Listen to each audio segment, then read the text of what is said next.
Muy buenas noches y bienvenidos a este directo esperado, esperadísimo, con Alfredo Corel. Vamos a poner aquí el cartelito de Alfredo para que lo veáis. Aquí lo tenemos, al fantástico, al magnífico. Bueno, vamos a ver si está por aquí ya. ¿Estás por aquí, Alfredo? Sí, aquí te veo, Alfredo. Aquí te veo. ¿Cómo estáis? ¿Cómo lleváis estos días aciagos? Espero que muy bien. Aquí en Madrid todavía no vamos en barca, aunque no se descarta ninguna posibilidad en cualquier momento. Y mientras esperamos a Alfredo, aquí está Alfredo. ¿Cómo estás? Hola, buenas noches, ¿qué tal? ¿Cómo estás? ¿Qué tal todo? Pues bien, aquí expectante. ¿Qué tal por Valladolid? Pues no estamos tan mal como por Madrid, te diré, porque Eso es aun- fácil. aunque nevó mucho, no heló tanto, entonces nos ha dado el colapso mucho menos. Estáis ya, Y nada, tenéis todo limpio ya. yo creo que a las 48 horas estaba todo operativo. Hombre, hay sitios congelados, el patio de la universidad que está todo como muy calentito. Ujú. Sigue helado todo, placas de hielo, pero no, las calles, los accesos, las casas, está muy bien. Bueno, he visto Bueno, fotos de Madrid hoy y me he quedado alucinado todavía. sí, sí, no, en Madrid seguimos todavía de aquella manera. Bueno, pues para los que os vais conectando, nuestro invitado Alfredo, como se suele decir, no necesita presentación, pero lo voy a presentar. Él es inmunólogo, es catedrático, es vicerrector de Docencia e Innovaciones o Innovación y Docencia, ¿cómo se dice eso? Lo tengo ahí puesto. Es De innovación Innovación docente y transformación digital. Es un y título Transformación corto. Digital. Ahí lo teníais, sí, una cosita de nada que te han Nada, puesto. un título corto. Y bueno, por resumir, pues es nuestro inmunólogo de la pandemia, pero sobre todo es amigo, al que he tenido la suerte de conocer como a tantas personas estupendas durante estos meses. Y bueno, pues Alfredo es de los que ha llegado para quedarse. Y llevábamos mucho tiempo con el run run de tenemos que hacer un directo, tenemos que hacer un directo. Y así en una que aquí te pillo, aquí te mato, pues dijimos, bueno, aprovechando que las fechas son las del cumpleaños de Alfredo, pues ¿por qué no hacemos un directo? Felicidades una vez más, Alfredo. Esto ha sido un atraco a mano armada, he de decir, ¿eh? Total, total, Yo total. pensaba que la gente que teníais ya trayectoria planificabais estas cosas una semana, yo qué sé, 10 Es días. al revés, la gente que no tiene trayectoria, pues se planifica, y los demás ya es como, venga, pim, pam, y así es la Pim, manera pam, de pum. que salgan las cosas. Bueno, ha habido cientos y cientos de preguntas, o sea, se ha despertado una expectación tremenda con el directo. La gente quiere saber, pero os recuerdo que podéis dejar en la interrogación todas las preguntas, las podéis ir dejando ahí, pero si las dejáis en la interrogación se quedará mucho más recogidito. Alfredo, como inmunólogo, pues nos va a hablar de inmunidad, nos va a hablar de vacunas y vamos a hablar de estas reflexiones desde tercero de pandemia. Y Así de que, fechas de nacimiento. y de fechas de nacimiento, pero bueno, eso es algo que vamos a dejar para el final, porque claro, la pregunta del millón, lo que más le importaba a la gente era ¿cuántos años cumple Alfredo? Mira, te están dando las felicitaciones por ahí. Así que, bueno, lo revelaremos al final, si te parece. Y si no, Sí, lo sí. mantenemos el misterio. Aunque por ahí alguien ha dicho que como estás en la Wikipedia es un dato público. Así que tenéis dos tareas, buscar en la Wikipedia ahora mismo o esperar al final del programa. Sí, sí, ha habido alguna escrita muy inteligente, muy, muy hacendosa. Me gustaría preguntarte cómo se celebra un cumpleaños en esta tercera ola. Pues mira, fomentando comercio, hostelería, porque allí en Madrid tenéis hostelería lo de la comida y tal, pero aquí nos han cerrado todo. Entonces pedimos para casa, compré un vinito y nada, tan ricamente los convivientes en casa con una comida asiática y un vino muy bien rico. Bueno, Esa fue pues eso la es. manera de celebrarlo en pandemia, aunque que fue estupenda como hubiera sido también de otra manera, pero que hay que ¿Hubo adaptarse a lo regalos? que tenemos. Hubo regalos, hubo regalos. Preguntan por ahí, ¿hubo regalos de la Guerra de las Galaxias? O... Hubo regalos frikis, sí, pero fue por Reyes. En el cumpleaños no ha habido regalos frikis.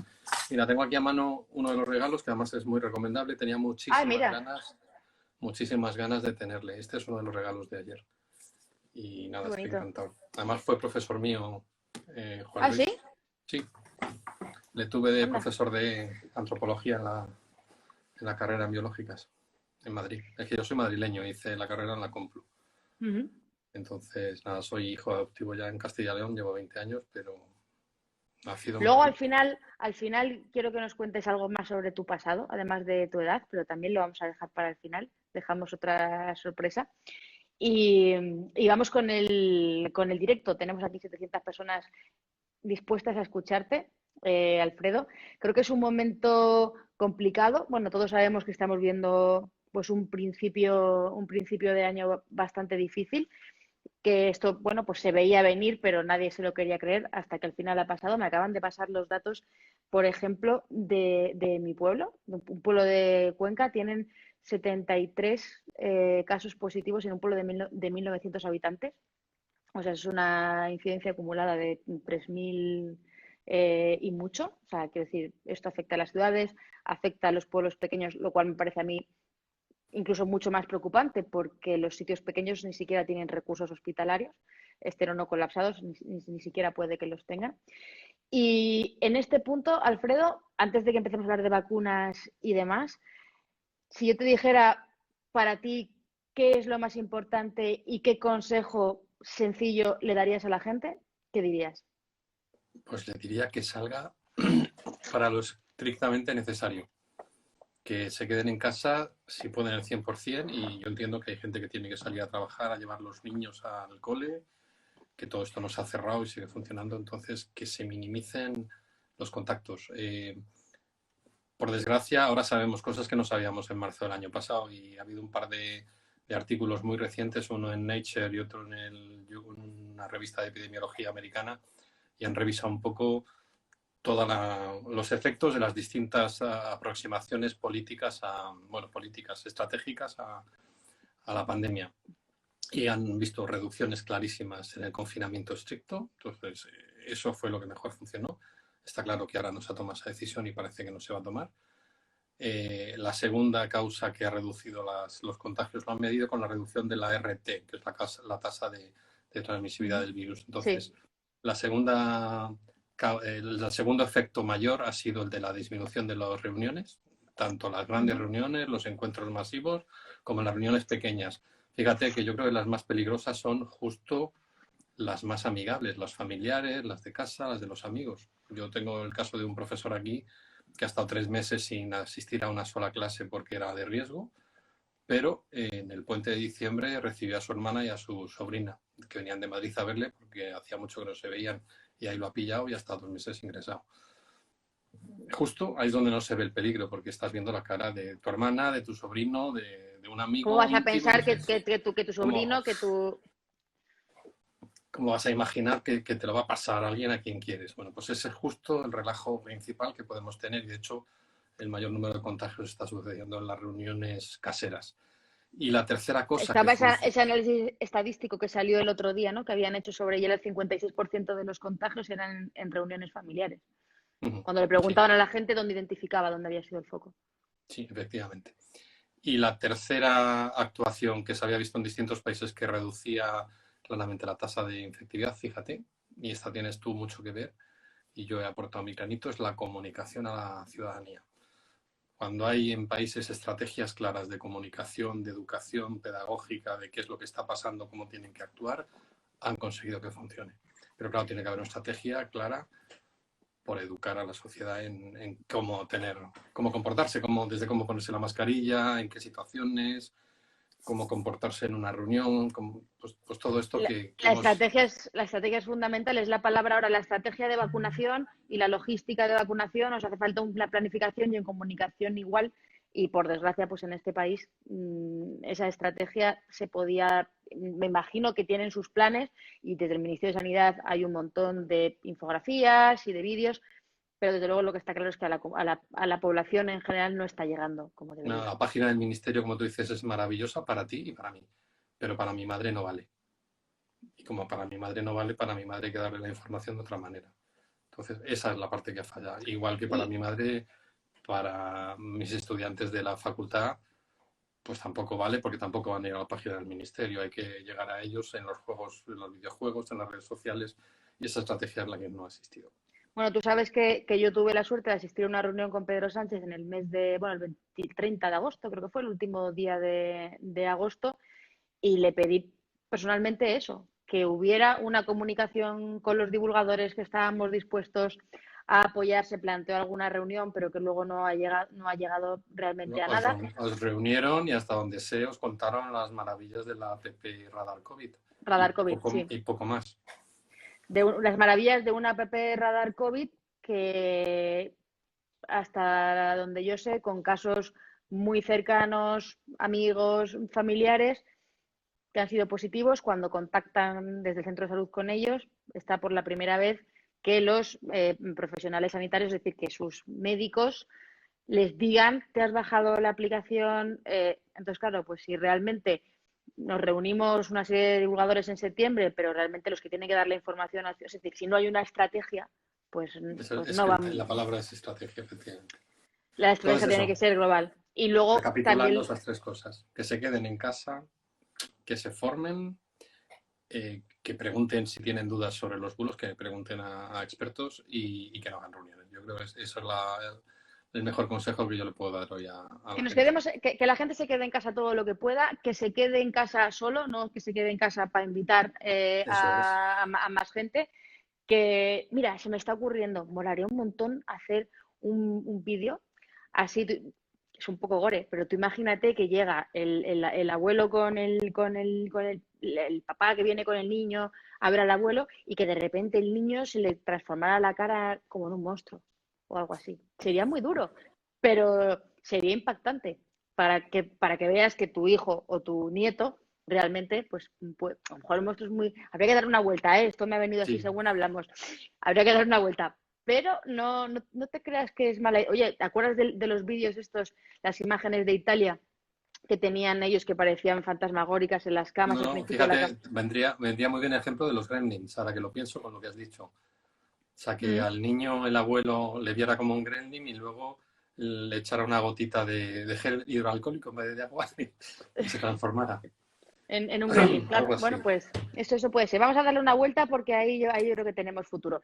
Entonces, esas tres estrategias: que se queden en casa, que se queden en casa sin hacer reuniones, y que se formen lo más posible y que consulten fuentes de información fiables. Bueno, esa era mi primera pregunta, que creo que es muy importante, sobre cuál sería tu recomendación ahora mismo, que no puede ser más clara, porque todavía hay gente que está dudando si eso de quedarse en casa es efectivo. Estamos viendo que hay gente que pide medidas. Por supuesto que hay que pedir más cosas, pero yo creo que, aunque tengamos que pedir más cosas, cada uno puede actuar también, y haciendo las tres cosas que tú pides, pues depende, ¿no? de cada uno. Y ahora Sí. vamos a hablar, Alfredo, de lo que quiere la gente, no de cosas de divulgadores, sino de la vacuna.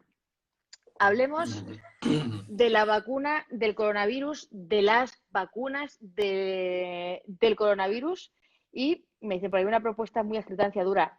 Haced un reels por ahí, que os veo. Y tengo por aquí, que me gustan a mí las chorradicas, que yo me entretengo mucho en buscar las chorradicas. A ver, que he buscado. A mí los mensajes y todo eso se me ha quedado, ¡hala! Cómo Se mola, me ¿eh? ha quedado congelado, pero te veo perfectamente. Bien, pues sobre la vacuna, yo te lanzo las preguntas básicas y tú ¿Te la nos has lo vas puesto ya? contando. ¿El qué? ¿Te la A has mí no, puesto ya? a mí no me toca ponerme la vacuna. O sea que la Eh, transformación esta de la cara en lagarto que estoy viendo no es por la vacuna todavía. eh, bueno, iba a sacar una cosa que tengo aquí, pero mejor no la saco, porque es demasiado pronto todavía. Entonces, sobre la vacuna, las principales dudas, como bien apuntas, Dispara. la seguridad. Yo te las voy a lanzar juntas y tú vas enarbolando, que te va a estar solo, pero seguridad, contraindicaciones. Y luego hay preguntas que han llegado que me han gustado mucho, sobre las dudas sobre las tres vacunas. Al principio solo teníamos dudas sobre una vacuna, y ahora la gente piensa si es mejor ponerse una vacuna o otra vacuna, en función del tipo de persona que sea o el perfil que sea. Así que, bueno, empecemos por la seguridad, que digamos que es lo que más importa. Sí, la seguridad. A ver, lo primero que hay que decir es que cuando se aprueban por las agencias del medicamento es porque cumplen unos criterios de seguridad. y la seguridad ni siquiera se evalúa en la fase 3, sino que se empieza a evaluar en la fase 1. Es decir, cuando ya en los primeros 100 voluntarios, ya todos los fármacos, no solo las vacunas, es donde se evalúa la seguridad. Si no, no pasarían a la fase 2 y 3. Lo que pasa es que luego siguen evaluándolo. Hombre, si algo tengo que decir que a mí me ha sorprendido, porque me ha sorprendido y muy gratamente, es que estas 2 primeras vacunas de RNA es probablemente lo más seguro que he visto en los últimos años en vacuna. Han tenido una cantidad de efectos secundarios mínimos y bueno, pues los efectos más severos que se han visto es ese malestar, esa fatiga, ese dolor muscular, un poco de febrícula, que lo que sí pasa, que es lo que dicen los farmacólogos, que igual me equivoco diciendo que son muy reactógenas, es decir, que dan mucha reacción. Igual la de la gripe, porque nos lo estamos poniendo cada año, hay gente que ni se entera, que no tiene nada, ni siquiera dolor en la zona donde le pinchan, y todas estas vacunas pues son un poco tocanarices, ¿no? Dan todas un poquito de fiebre, un poquito de dolor, un poquito de malestar, un poquito de dolor muscular. Sí, que te enteras que te la han puesto, vaya, a más Sí, gente. además a mucha gente. Creo que algunos de los síntomas tienen hasta un 60% de las personas administradas. Entonces son muy reactógenas, hay mucha reacción. Dicho esto es lo más grave que se ha visto que pase. Porque luego estos efectos secundarios asociados a la vacuna que han dicho de reacciones anafilácticas, primero no han demostrado todavía que han sido reacciones anafilácticas, pero bueno, aun en el caso que sean reacciones alérgicas graves, se han producido en el entorno hospitalario y se han podido abordar en tiempo. Así que los alérgicos estaban muy asustados. Yo recibo todos los días un montón de preguntas de todos los grupos de pacientes habidos y por haber. Alérgicos son los más asustados de todos. Y ya les he dicho, solo está contraindicada estas 2 vacunas, las 2 de RNA, están contraindicadas en los que tienen alergia a alguno de sus componentes. Y de los componentes más...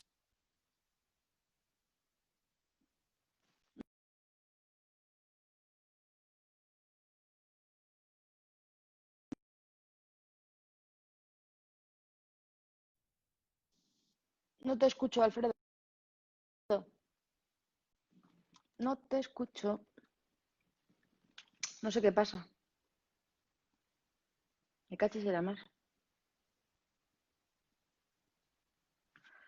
No te escucho. ¿Tú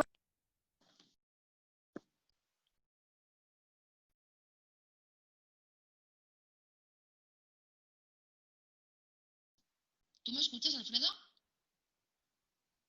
Puedes ponerlo tú, no se oye a ninguno de los dos. Pone ahí, yo creo. Ay.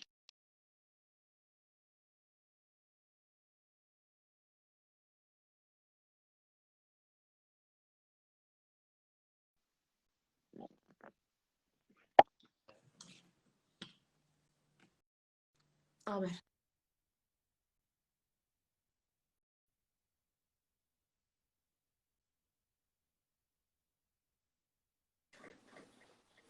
Perdón, he perdido la conexión audio.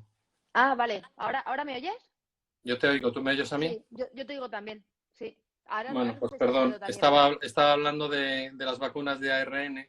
Sí, me he quedado, perdona, cuando te he dejado de escuchar, que yo creo que, por si acaso, nos hemos quedado en los componentes alérgicos, en cuáles eran los componentes que podían dar alergia. Sí, al ARN per se probablemente no haya nadie alérgico a la molécula de ARN, que además se ha modificado.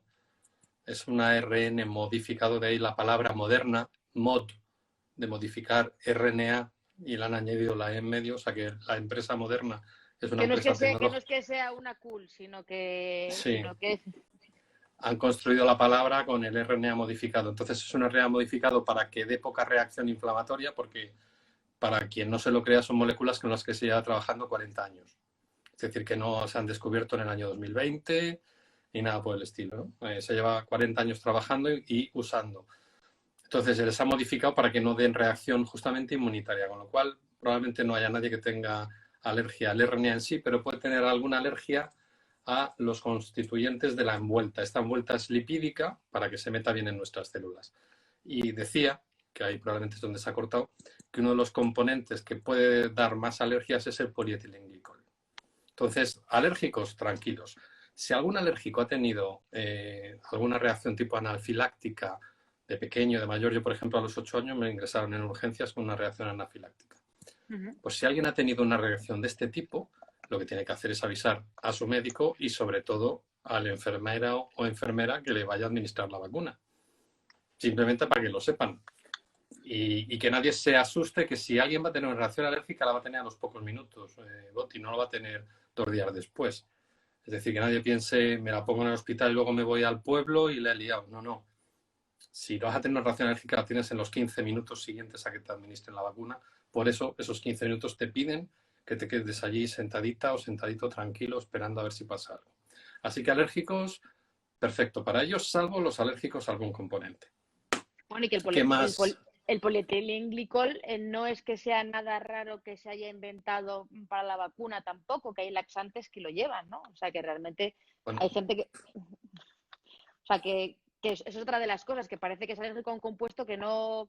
bueno, el otro día me gustó mucho, me imagino que viste también el tuit de Alberto García Salido, que comentaba las reacciones anafilácticas por tomar derivados de penicilina, que eran muchísimo más amplias, y cuánta gente, pues como decía, abre el armario, coge el antibiótico y se lo toma y se automedica sin ningún problema, ¿no? O sea que al final hay que ponerlo todo un poquito en contexto. Sí, hay que poner las cosas en contexto porque efectivamente es que alergia a los medicamentos, y además tú esto sabes más que yo, pues probablemente todos, hasta el paracetamol y el ibuprofeno, tienen probablemente gente a la que le dé reacción alérgica. Bueno, para la gente que está preguntando ahí, mi marido es alérgico a la vacuna del tétanos. Como decía Alfredo, si alguien tiene dudas porque haya tenido reacciones anafilácticas alguna vez, que hable en su centro sanitario para que estén preparados, pero no es una contraindicación per se, a no ser que tengas una contraindicación a los propios compuestos de esta vacuna. Y otra duda relacionada también con los bulos y con los mitos, en el 5G no vamos a entrar porque eso, como dice una compañera nutricionista, dice, yo es que tan abajo no divulgo, que me parece bien, o sea, creo que ya pues hay cosas que en estos debates no tienen sentido, pero sí que hay algo que, bueno, sí que es cierto que la gente puede tener dudas, y hay gente que piensa que, bueno, pues que si es un ARN y que esos son genes, eso no puede alterar nuestros genes. Pues no puede alterar nuestros genes porque...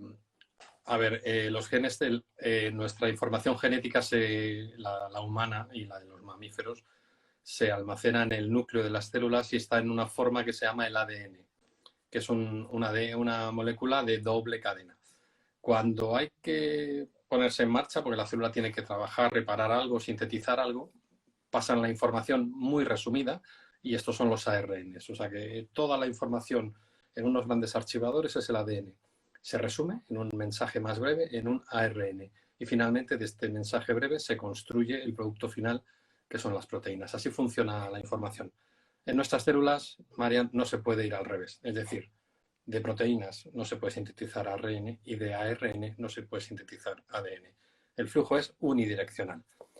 Y el coronavirus es un virus de ARN, o sea que lo que inyectan nuestras células es ese material resumido que se traduce en proteínas. O sea que el virus tampoco puede volver para atrás y formar ese ADN.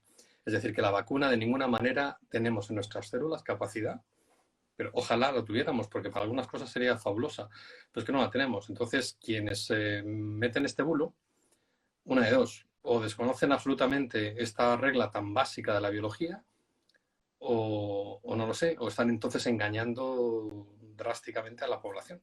O sea, es imposible que el ARN produzca ADN. Esto es lo que tenemos que interiorizar. Bien, porque esa es una de las dudas más frecuentes. Háblanos de quiénes son las personas, aparte de las personas que tienen esa contraindicación, de si hay algún grupo que no pueda vacunarse. Se habla mucho, ha habido un documento de posición sobre la lactancia durante estos días, también hablamos del embarazo y demás. A ver, contraindicaciones como tal, contraindicaciones, yo creo que la única es la alergia a alguno de los componentes.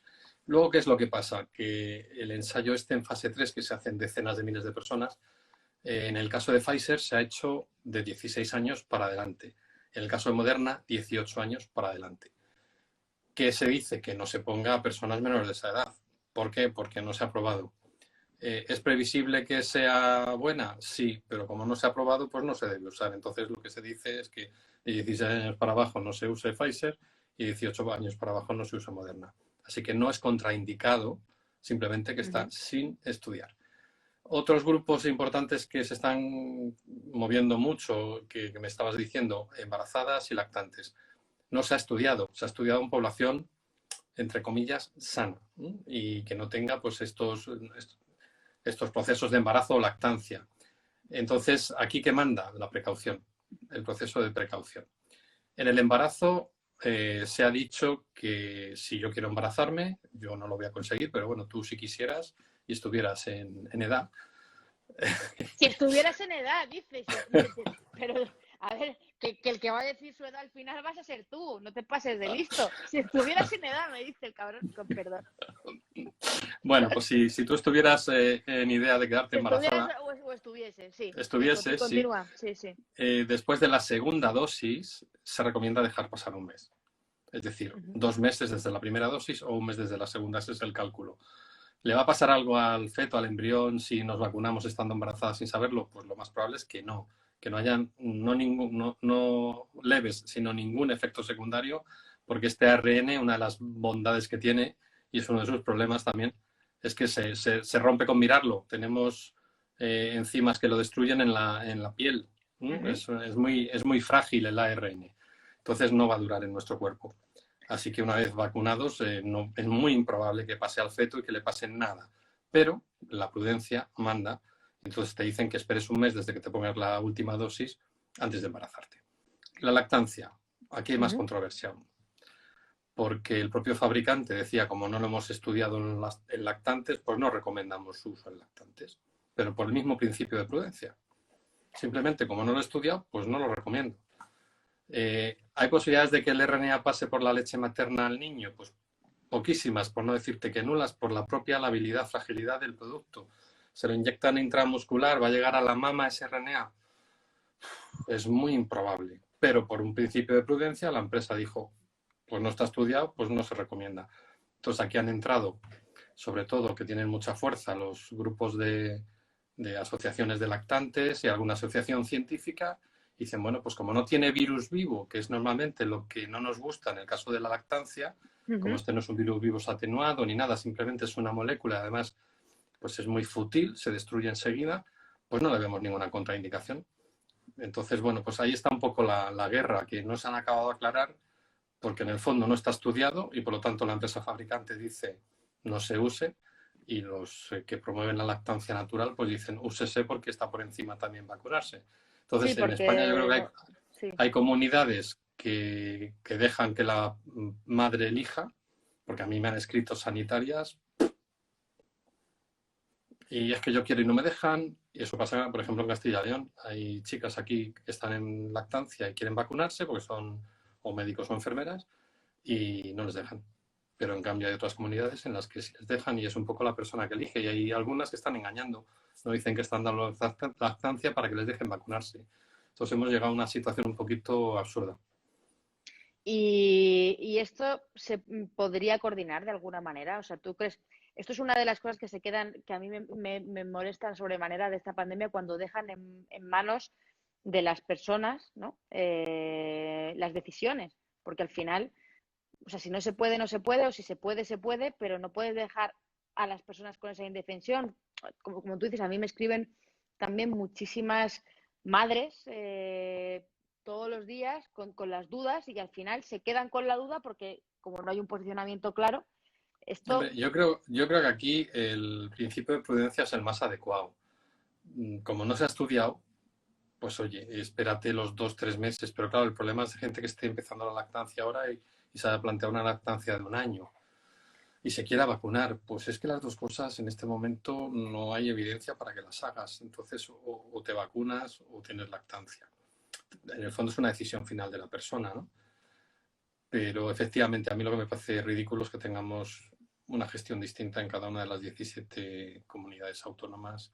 Y ya te digo, en Castilla y León, al menos en algunos puntos, hay chicas que se la han querido poner y no les han dejado por decir que estaban haciendo lactancia. Y luego, que no se me olvide, que también fue una cosa grave, Al principio hubo incluso algún grupo que dijo que no se podía poner en personas que estaban con Sintrón. Cuidado Sí, aquí, cuidado aquí. Que se puede poner perfectamente, pero hay que tener precauciones, pero no con esta vacuna, con todo producto que se inyecte vía intramuscular, por las posibilidades de sangrado. Entonces, nada, con jeringuillas que tienen una aguja con un calibre menor y ya está. Las mismas precauciones que se tienen con la inyección intramuscular de cualquier otra vacuna o de cualquier otro fármaco.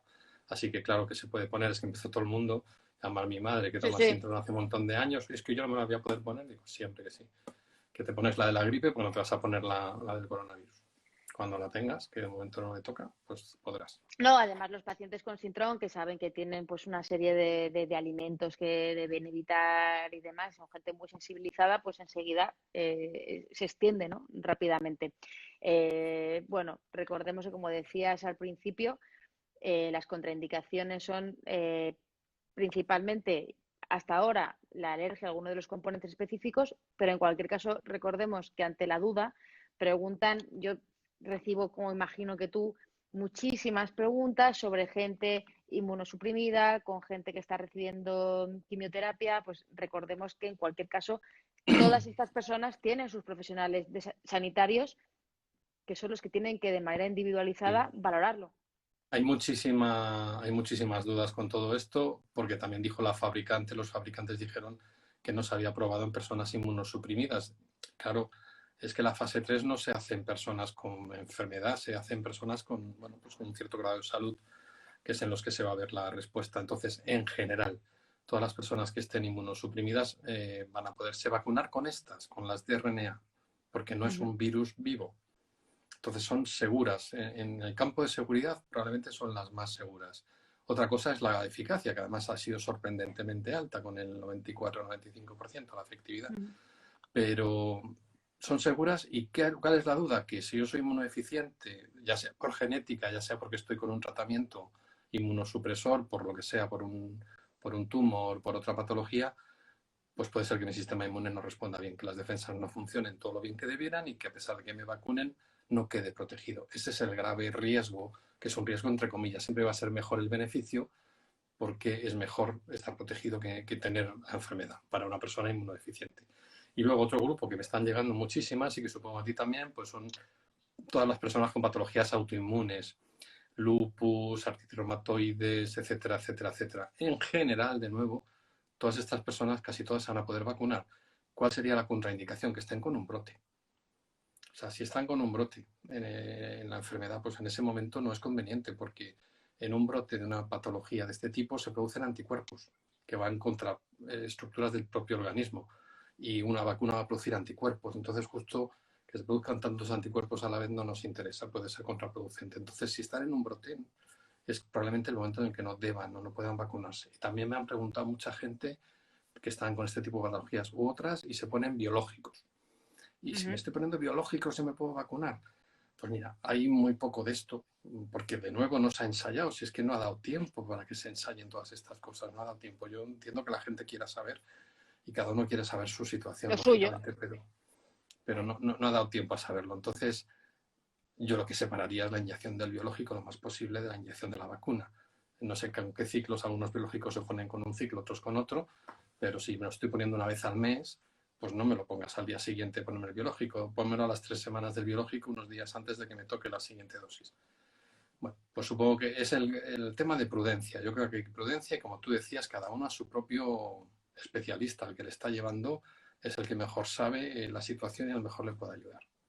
Ahora que dices el brote, también hay otra contraindicación, pero que esta contraindicación es para cualquier vacuna, y es que si una persona está en mitad de un proceso de una enfermedad, no necesariamente coronavirus, cualquier enfermedad, y está grave, tiene fiebre, tiene una sintomatología grave, pues tampoco es el momento para ponerse la vacuna, pero eso su propio médico, las personas que sean responsables y que le estén llevando se lo van a decir, pero es que es una cosa que es de cajón, ni de Sí, gripe, ni de es una coronavirus. cuestión que se ha relajado un poco más en los últimos años. Por ejemplo, con la vacuna de la gripe siempre nos decían, si estás con fiebre no te la vamos a poner. Pero bien, ahora el concepto de fiebre, aquí en el caso de Ha la vacuna de la cambiado. gripe, ha cambiado un poquito. Entonces han relajado un poco las cosas, pero efectivamente si estoy con un proceso grave, no es el momento de vacunarme. no es el momento de vacunar. Pero vamos, esto quien mejor lo va a saber es el médico de cada uno, de cada una. No creo que aquí haya ningún problema. Bueno, como Además siempre... hay gente haciendo preguntas cuando igual le queda todavía medio año para vacunarse. O Sí, más, ya veremos. bueno, esa es otra de las cuestiones, que toda esta gente, todas las personas que preguntan van a tener que pasar por su médico primero, pero queda tiempo. Pero aún así es normal y me parece bien que la gente quiera saber y que quiera preguntar y que consulte en foros de este tipo en lugar de consultar en otro foro. Como ves, no sé si vas viendo por el rabillo del ojo los comentarios, pero como siempre triunfas como la Coca-Cola. Así que nada, yo aprovecho de paso para recordar a todos los que os estáis conectando que pinchéis ahí arriba y que sigáis a Alfredo, porque todas estas explicaciones que está dando esta noche, pues las da habitualmente todas las semanas en su pluriempleo por toda la parrilla La televisiva. verdad es que no le puedo dedicar todo el tiempo que necesitan, porque la cantidad de dudas que llega, bueno, tú lo sabes más que yo, porque tienes muchísima gente y muchos años de experiencia, pero es abrumador y sientes un poco la indefensión de la gente, ¿no? Y no me da tiempo. Me decían, es que no estás desmintiendo tal, no estás desmintiendo tal vídeo, es que no me Yo da la vida. te vi ayer hablando de, oye, lo siento, es que no me da tiempo a desmentir Es todos que, los es bulos. que, es que no nos da la vida. Es que yo soy vicerrector, trabajo en una universidad, doy clase, eh, en ratos libres divulgo. Es que no me da más. Tienes una familia también y amigos y Y cosas. bueno, eso ya lo dejo aparte, la parte personal. Ni te Sí, cuento. pero bueno, yo creo en este sentido, Alfredo, y un inciso divulgativo antes de volver a la vacuna otra vez, que además de desmentir los bulos, que es muy importante que se desmientan los bulos, es muy importante construir y sembrar y divulgar. Y yo creo que tú haces una cosa muy importante, Alfredo, que es, o sea, desmentir bulos en el fondo es relativamente fácil. Tú coges los bulos, que es lo llamativo del día, y te pones a hablar del 5G y de Miguel Bosé. Eso lo podemos hacer todos. Lo complicado es explicar como explicas tú con, ya no digo con tus gadgets que son fenomenales, sino simplemente escuchándote como hoy con tus palabras, pues explicar qué es lo que lleva dentro una vacuna, cómo funciona, explicarlo con esa tranquilidad y con la serenidad del que sabe que está hablando. Y eso es mucho más complicado que desmentir los burros. Burros, también los burros de los pueblos. Cierro paréntesis y Y te pregunto. volvemos a las vacunas. Hay una tercera que va a llegar y de la que no quiero hablar mucho, Marian, porque no sé mucho. No quiero hablar mucho, no sé mucho y no quiero meter la pata. Es la de AstraZeneca, es otro concepto de vacuna distinto. No es una vacuna de ARN, es también una vacuna nueva en el sentido de que no se han utilizado en otras enfermedades y es otro virus, no es el coronavirus. Aquí han cogido un virus de los catarros, que los coronavirus son virus catarrales, cuidado, en origen, pero también hay otros virus de catarros como los adenovirus y han cogido estos adenovirus y los han modificado. Entonces, oh my god, organismos modificados genéticamente. Hemos entrado en otro melón que no vamos a, No. no vamos a abrir esta noche porque no daría tiempo. Entonces, el adenovirus lo que le han hecho es modificarlo para que no sea dañino. Ya es un virus mucho menos dañino y al que nuestro organismo está muy acostumbrado, pues los tenemos todos los inviernos en los grupos de los catarros. Y le han metido los genes que codifican para la famosa proteína S, los mismos genes que lleva el RNA de las otras dos vacunas. Entonces, es una vacuna que ya es un poco más distinta, un poquito más compleja, pero tiene una ventaja fundamental, es la logística, no hay que congelarla. No es tan lábil, no es tan frágil, no hay que congelarla y por lo tanto su distribución va a ser mucho más universal y más sencilla. Y más Pero barata. estaba más barata. Esta vacuna tuvieron una gran, perdóname, cagada, y es que tuvieron 7.000 personas a las que le inyectaron la mitad de la dosis en el proceso de la fase 3, y esto se supo además de mala manera, no se supo de un modo transparente, con lo cual generó alguna suspicacia. Y luego han sido aprobadas por la vía express, por la Agencia del Medicamento británico. Pero yo no tengo esos datos, entonces yo estoy esperando a que presenten los datos a la Agencia del Medicamento Europeo y publiquen su fase 3 completa, que esto no se ha hecho. Entonces opinaremos. Los datos intermedios que se han inventado todas las farmacéuticas para que suban sus acciones entre medias, decían que su seguridad, o sea, su eficacia estaba en el 70%, pero luego también algún comunicado de la propia empresa han dicho que no, que ha subido al 90%. Yo con comunicados de empresa, pues prefiero no moverme, sinceramente, y a lo mejor hay gente que quiere saber si esta vacuna va a ser mejor o peor, pero yo no me voy a mojar de algo que no conozco. Eso es una de mis desventajas. Si algo no lo sé, te lo digo, a lo mejor quedo fatal, pero yo de esto, como no sé, prefiero no opinar. ¿No mientes? No, intento no hacerlo. Qué desastre. Pues no vas a llegar lejos. A vicerrector y de ahí no pasas. Te lo digo, ¿eh? Me quedaré en el lado oscuro entonces, de momento. Bueno, pues ya hablaremos de la tercera vacuna. Pero Cuando... podemos hablar un poquito de las que están por venir, Sí. entre las que están alguna española que irá un poquito más tarde. Y bueno, para mí, yo tengo esperanzas en vacunas que están por venir, no en estas tantos de adenovirus que pueden funcionar perfectamente, como las de ARN, pero sí que tengo esperanzas en esas otras basadas en virus como el de la viruela de la vaca, el virus Vaccinia, que ya nos ha librado de una enfermedad nada menos tan mortal como la viruela, y en esta está trabajando el grupo de Mariano Esteban en España. Y luego también confío en las vacunas de RNA, pero de RNA completo de todo el virus, y que, perdón, ya beber agua, que lo tengo por aquí, y que está trabajando el grupo de Enjuanes, también en el CSIC. Ayer le hice Estas una van a tardar un entrevista poquito Pepa más. Fernández fantástica a Juanes en Radio Nacional, en el programa de DPAPA. Una entrevista larga y bueno, pues la idea es esta, ¿no? Una vacuna a más largo plazo, pero que puede ser muy eficaz. Claro, pueden ser muy eficaces porque es el virus completo, entonces es el sistema inmune frente a todo el virus, no solo a la proteína S, por una parte, y eso puede conseguir uno de los efectos ansiados, que es la famosa esterilización del individuo, que tampoco es 100%, que la gente se piensa, yo me vacuno y es como si me he puesto un preservativo de cuerpo entero. No, sigo en contacto con el medio ambiente, sigo en contacto con gente y sigo en contacto con virus, con lo cual, aunque esté vacunado, si tú tienes el coronavirus y estamos comiendo juntos, pues me lo vas a pasar. Y entonces yo se lo puedo pasar a un tercero. Entonces, bueno, estas de Juanes y de Mariano Esteban puede ser que produzcan casi la esterilización, y es decir, que no solamente estaremos protegidos, sino que seremos cero transmisores. Eso sería maravilloso. Pero yo eso no lo espero en las vacunas próximas, ni en las que tenemos se ha confirmado, ni en las próximas que salgan. Yo creo que esto tardará un poquito más. Este es uno de los grandes miedos de la gente cuando ahora, bueno, pero ¿para qué me voy a vacunar si lo puedo seguir pasando? ¿Cuál es el argumento para rebatir esta afirmación? Bueno, pues ¿para qué me voy a vacunar si me puedo morir?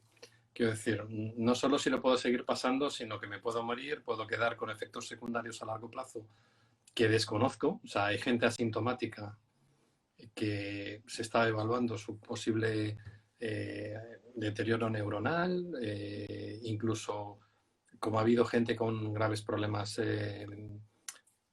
lo diré, cardiocirculatorios, sí, cardiovasculares, se ha pensado que hay algunos asintomáticos que pueden tener problemas a futuro. Es decir, no sabemos las consecuencias, las secuelas de esta enfermedad, todavía ni siquiera sabemos todas. Tienes la posibilidad de infectar a una persona vulnerable. A ver, cualquier vacuna, María, nos va a reducir la posibilidad de transmitirla. Pero nadie en este momento de las que hay fabricadas puede decir que el 100%, porque nos han diseñado los ensayos para demostrar esto. Entonces, en todas las que estén en camino, yo estoy seguro que los van a diseñar en condiciones para demostrar esto. Entonces, bueno, el 0% además es que no nos lo va a decir nadie nunca. O sea, ¿quién me dice a mí que yo con la mano toco una superficie infectada y lo llevo de una casa a otra? Es que la seguridad 100% que pide ahora la ciudadanía es imposible. Tenemos que asumir el riesgo, pero vivimos con esos riesgos. Ahora, si yo me monto en un avión y me dicen que se puede estrellar el avión y que la mitad de los asientos, si puedo elegir dos aviones, uno que no tiene salvavidas, ¿cómo se llaman? Los paracaídas. Uno que no tiene ningún paracaídas y otro que tiene el 50% de paracaídas, yo me monto en el del 50%. Quiero decir, entre no vacunarme y tener todas las papeletas de cogerlo y de transmitirlo, y vacunarme y de tener todas las papeletas de yo sufrirlo y de tener muchas de transmitirlo, pues lógicamente contribuyo. Inciso, hay mucha gente preguntando por ti, han puesto ahí la cuenta Alfredo Corel, si pincháis arriba en el directo donde pone Boticaya García y debajo pone Alfredo Corel y ahí podéis darle y le podéis seguir, ¿vale? Estamos hablando con Alfredo Corel, que es inmunólogo y es el vicerrector de Innovación, Docencia y Y Transferencia transformación Digital digital. y Transformación Digital. Lo de transferencia es lo del gobierno, es que ya lo llaman así. Pero también hacen ellos transferencia es la del Ministerio Transferencia de del conocimiento. Transferencia del todo, conocimiento también. transferemos todo. La Bueno, divulgación es transferencia transfieres del todo el rato. conocimiento. Mira, según estabas hablando, me ha venido a la mente una de las preguntas que estaban en las que han hecho, que hay gente que preguntaba que si, claro, tú puedes pasarlo, ¿no? O sea, está la suposición de que, bueno, pues realmente no es una vacuna esterilizante, tú podrías ser portador de este virus, pero que quizá no con la misma carga viral que si llegas a infectarte y desarrollas la enfermedad. Eso es justo lo que estaba yo intentando decir, que no nos pueden asegurar el 0% de esterilidad, pero que alguien que está protegido, desde luego, no va a tener la carga viral que tiene una persona no protegida. Eso, vamos, pongo la mano en el fuego, porque es una cosa que ha pasado en esta pandemia. De todos los conocimientos básicos de todas las materias, se ha puesto en duda. Yo hubo un momento en mayo, junio, que pensaba que nos habíamos vuelto locos todos los inmunólogos y todo lo que sabíamos de la respuesta inmunitaria no servía para nada. Y bueno, pues el paso del tiempo nos ha dado la razón. Tú Y siempre hablando de... tú siempre lo has dicho. O sea, yo vamos, que llevo siguiéndote y leyéndote, tú siempre has defendido en los meses de junio y en los meses de julio y demás, cuando se empezaba a hablar de es que desaparecen los anticuerpos, que fue un poco la época, ¿no? O sea, el boom fue febrero o marzo y de repente nos dimos cuenta en junio o julio que había gente que le habían desaparecido los anticuerpos y se empezó a hablar de ya no hay inmunidad.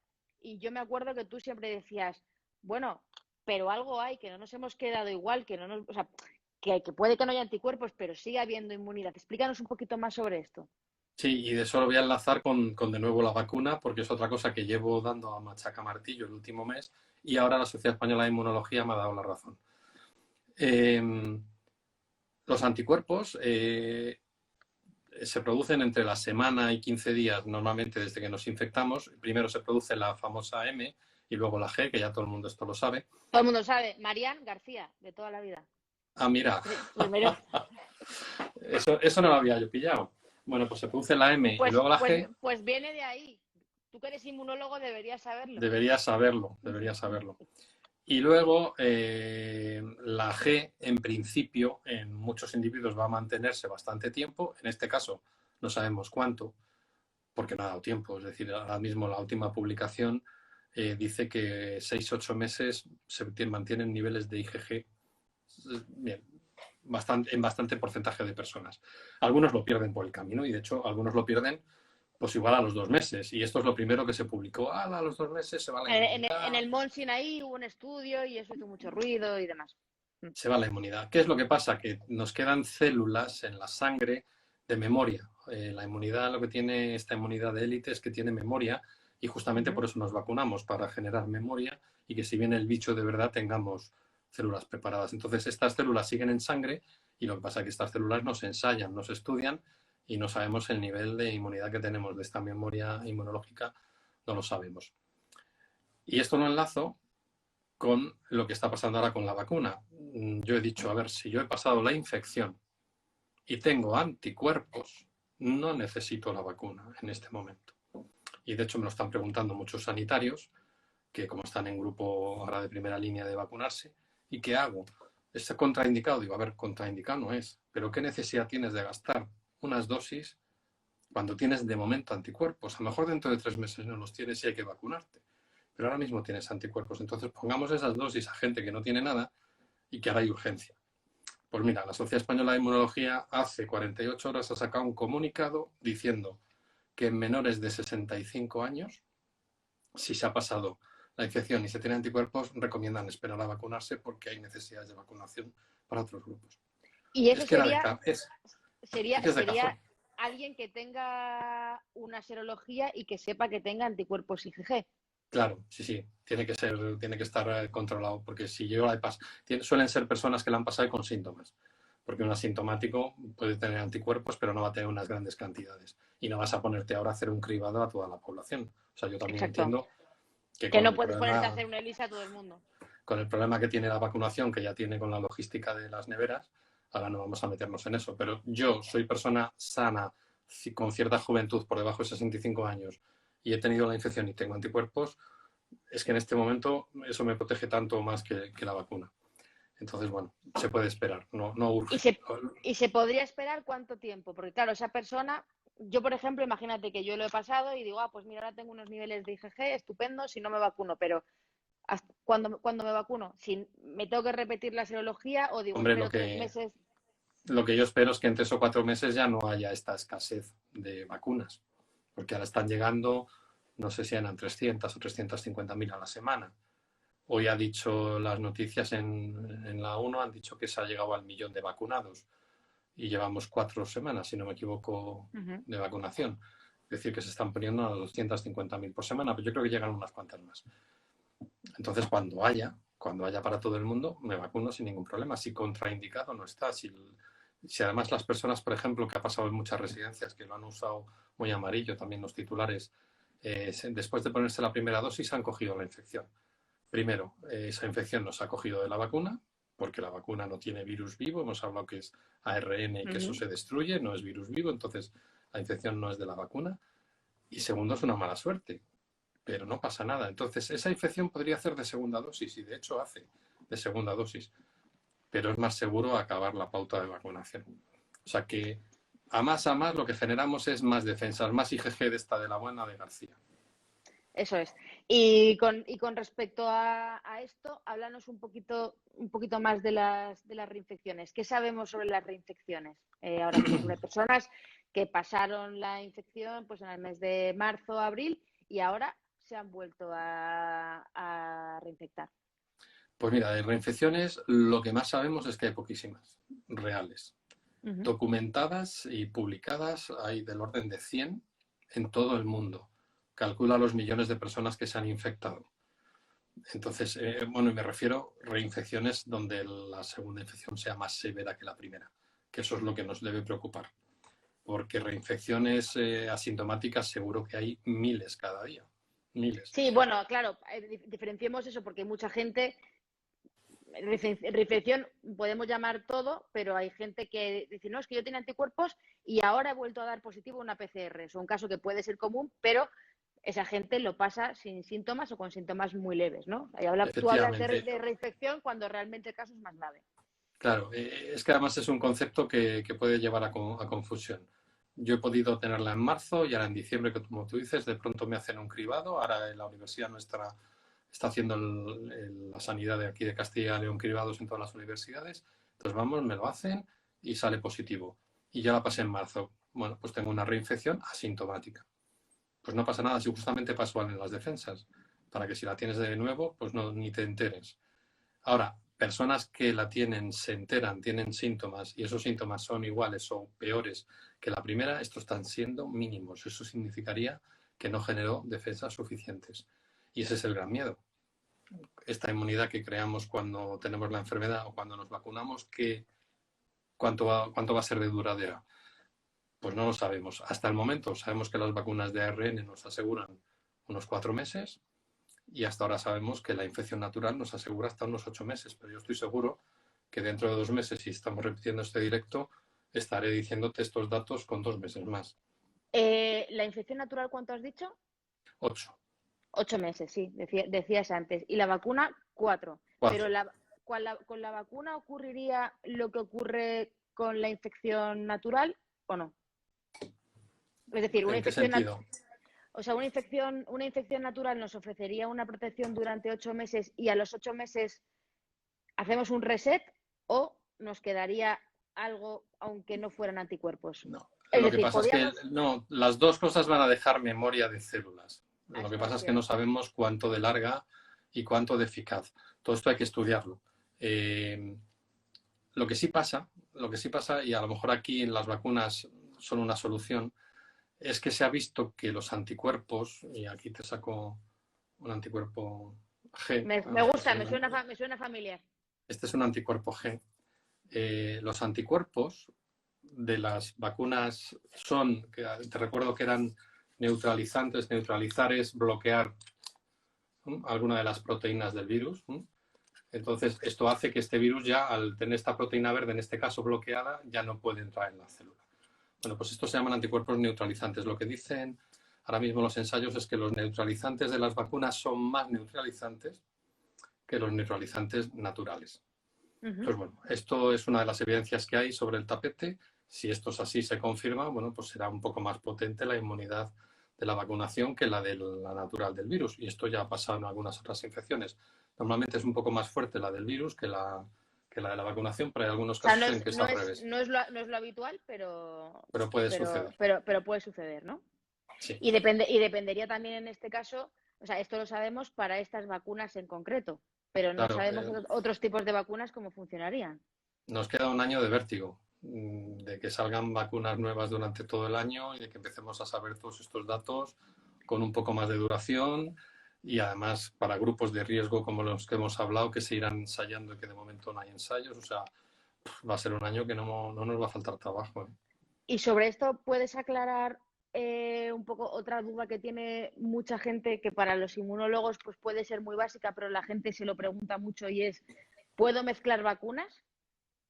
¿Me puedo poner una dosis de una y la segunda dosis de otra? Y que no se me olvide preguntarte también sobre la estrategia de, ¿es mejor poner una dosis a muchísima gente a riesgo de que luego no tengamos la segunda? ¿O qué pasa si espaciamos las dosis? Te lanzo esas dos preguntas. Pues mira, yo no mezclaría fármacos, por principio, no de estos sino de ninguno en cuanto a vacunas. Pero si tuviera que mezclar por una necesidad, sí que utilizaría del mismo tipo. Es decir, si me falta de Pfizer, usaría de Moderna porque es la misma estrategia, pero no mezclaría con el adenovirus, que es la que va a llegar dentro de unas pocas semanas más. Y que es, por ejemplo, la que se están poniendo en Argentina de Rusia. Están vacunando masivamente en Argentina con la Sputnik, que yo creo que es el único país iberoamericano que está vacunando. Entonces, no mezclaría. Yo no lo mezclaría. Pero si tuviera que mezclar, porque es que no tengo más narices, pues eso. Y luego, la estrategia británica, aprobada en Inglaterra, y yo creo que en algún sitio, no sé si la están estudiando, creo que también. A falta de dosis, pongo solo la primera y dilato el tiempo de la segunda. Bueno, pues es hacer un experimento en vivo. Eso sí que es hacer un experimento en vivo, porque no sabemos lo que va a pasar. En concreto, la de Pfizer se da bueno el plazo entre 3 y 6 semanas, 21 y 42 días. ¿Qué significa esto? ¿Que más allá de 42 días puede funcionar? Pues casi seguro que sí, pero no lo sé. Entonces me estoy arriesgando a dejar mal vacunados a mucha gente. Y el problema de dejar mal vacunados a mucha gente no es otro que el virus puede aprovecharse de esa debilidad y cambiar. Puede mutar, puede variar y que Sea más entonces fuerte. pues, hayamos O por lo menos hecho... diferente. Sí, sería un poco como lo de la resistencia a antibióticos. Pues ya sería resistente a esa vacuna y la hemos liado. Teníamos una variante nueva que resistiría a esta vacuna y que además la tienen un montón de millones de personas. Entonces, eso no nos interesa. Nos interesa acabar las pautas vacunales completas y en el plazo concreto. Entonces, yo prefiero vacunar a menos gente, pero vacunarles bien, que poner solo la primera dosis en esperas de que pueda poner la segunda, porque puede generar un conflicto. Pero sobre todo por esto, porque le demos al virus alas para que pueda cambiar. Vale, eso es importante, y bueno, entender también todo el mundo que los ensayos clínicos, que son tan importantes y de los que todo el mundo espera tanto, o sea, cuando es que no sea lo típico, ¿no? Es que no ha pasado mucho tiempo, es que los ensayos clínicos no se han podido hacer bien. Bueno, tenemos unos ensayos clínicos de unas vacunas que están bien hechos, lo que no podemos hacer es nosotros dedicarnos a hacer lo que no queremos que se haga, y es decir, experimentar nosotros con algo que no ha hecho el laboratorio. Y cada laboratorio se responsabiliza, entre comillas, de lo que ha podido ensayar y publicar, no de lo que se haga después, sin su consentimiento, por una estrategia política o demás. Sí, aquí usamos lo estrecho para mí, lo ancho para los demás. Cuando me interesa me quejo de que no hacen las cosas bien y cuando me interesa me salto lo que han hecho. Pues bueno, yo no recomiendo aquí saltarse la evidencia. Los ensayos se diseñan, se hacen se ha hecho con decenas de miles de personas. Normalmente una fase 3 se hace con entre 3.000 y 5.000 personas, y estas dos vacunas primeras se han hecho con 44.000 Pfizer y con 30 y tantos mil Moderna. Esto es una barbaridad para ahora saltarnos estos números. Yo no creo que deba hacerse. Pero bueno, los ingleses lo han autorizado así Y a mí me consta, tenemos gente, además estudiantes míos viviendo en Inglaterra, trabajando en Inglaterra, que me dicen, es que me dan día de vacunación dentro de 9 semanas, ni 3, ni 6, 9. Entonces, ¿qué les voy a decir? Que vaya bien. Suerte, que te Suerte. vaya bonito. Con respecto que preguntan también, la siguiente pregunta del millón son las variantes o mal llamadas cepas. ¿Esta vacuna es efectiva? ¿Qué sabemos hasta ahora?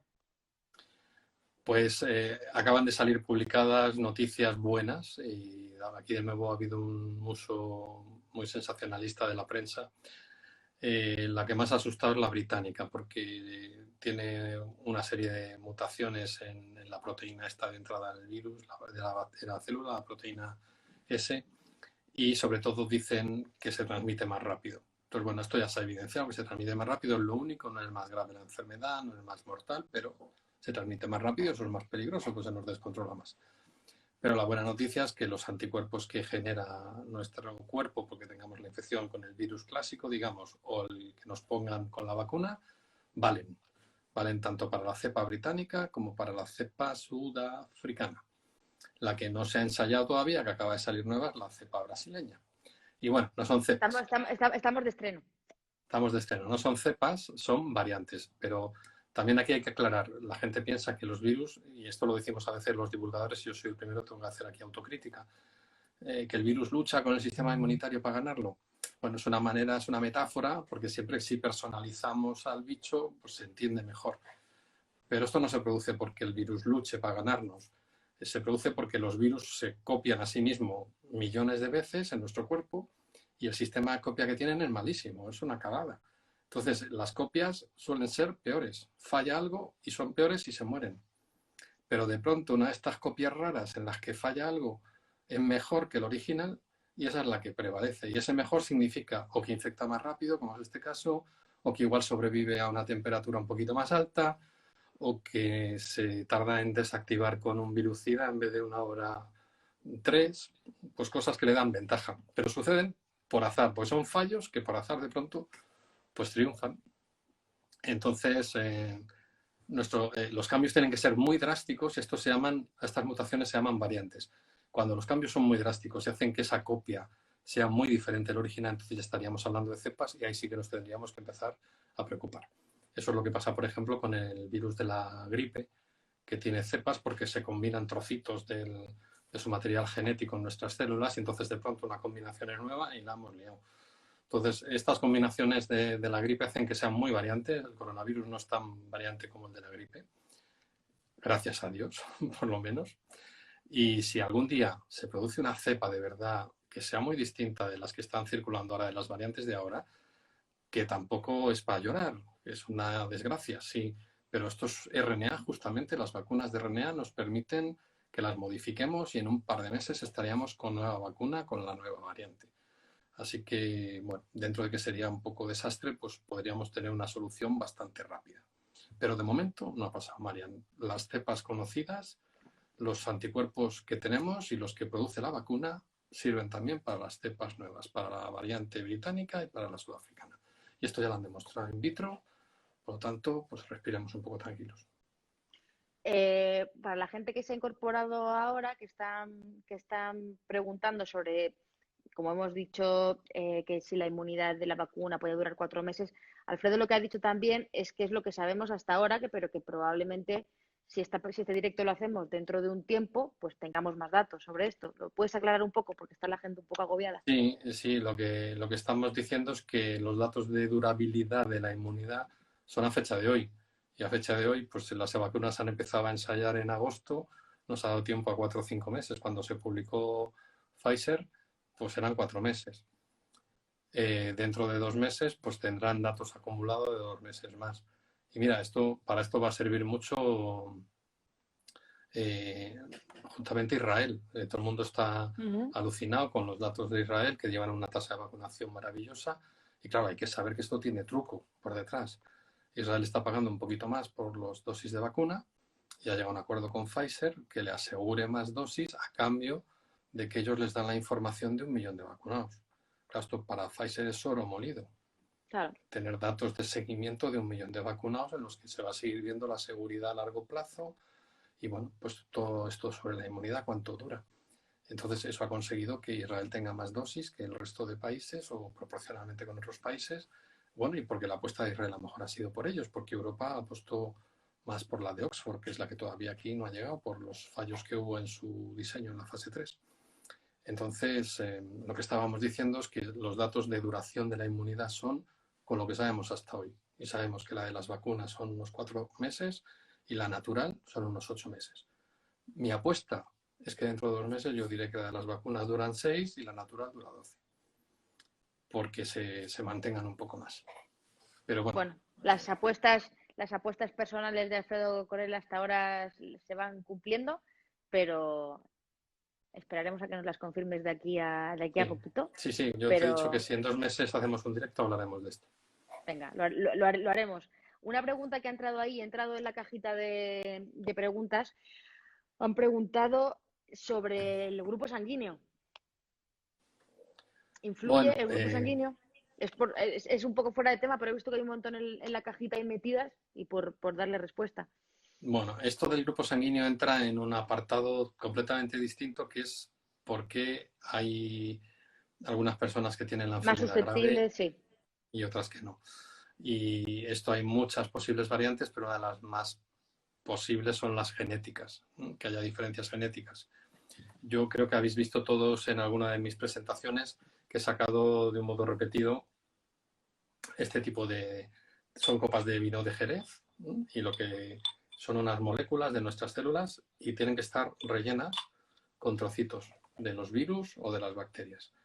Bueno, pues aunque yo lo saco así, esto no es así. De pronto mis copas de Jerez, las de mis células tienen esta forma y las de Marian tienen otra, con lo cual no entran todos los trozos.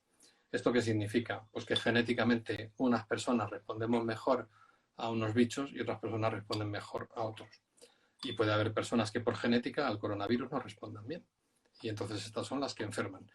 Ahora, ¿cuáles son estas genéticas? Pues aparte de estas copas, que son las que marcan claramente las diferencias en la respuesta a enfermedades infecciosas, pues hay muchas otras y una de ellas han sido los grupos sanguíneos.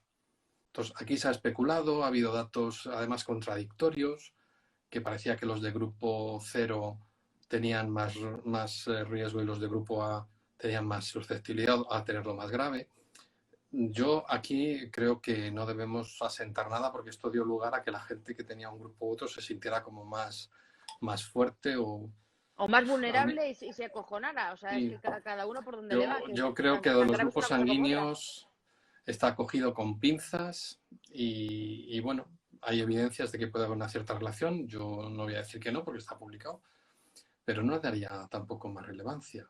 Las moléculas estas, que son las HLA, que son las moléculas de trasplante que las tenemos todos, no nos las estamos mirando. Si nos las miráramos también saldrían correlaciones. Pues sí, genéticamente, fijaros qué suerte tenemos que el coronavirus, entre el 70 y el 75% de las personas que lo padecen lo superan, o bien asintomáticos o con una sintomatología poco más que una gripe, un catarro, poco más. El 70-75% según los países. En cambio, el VIH, el que produce el SIDA, sin tratamiento, se muere en el 95%. O sea, fijaros la diferencia tan palmaria entre una infección y la otra. Es aplastante. Entonces, el VIH, ¿qué ha pasado? Tenemos fármacos que lo han hecho perfectamente una enfermedad crónica. Pero en los primeros días, en España fue por los años 80 y tantos, 86 al 90 fueron los primeros años. Empecé en el 84 la inmunología, pues en el 86-90, que aquí fue tremendo en España, es que todo lo que diagnosticaban de SIDA se moría. Es que en un año de vida se moría.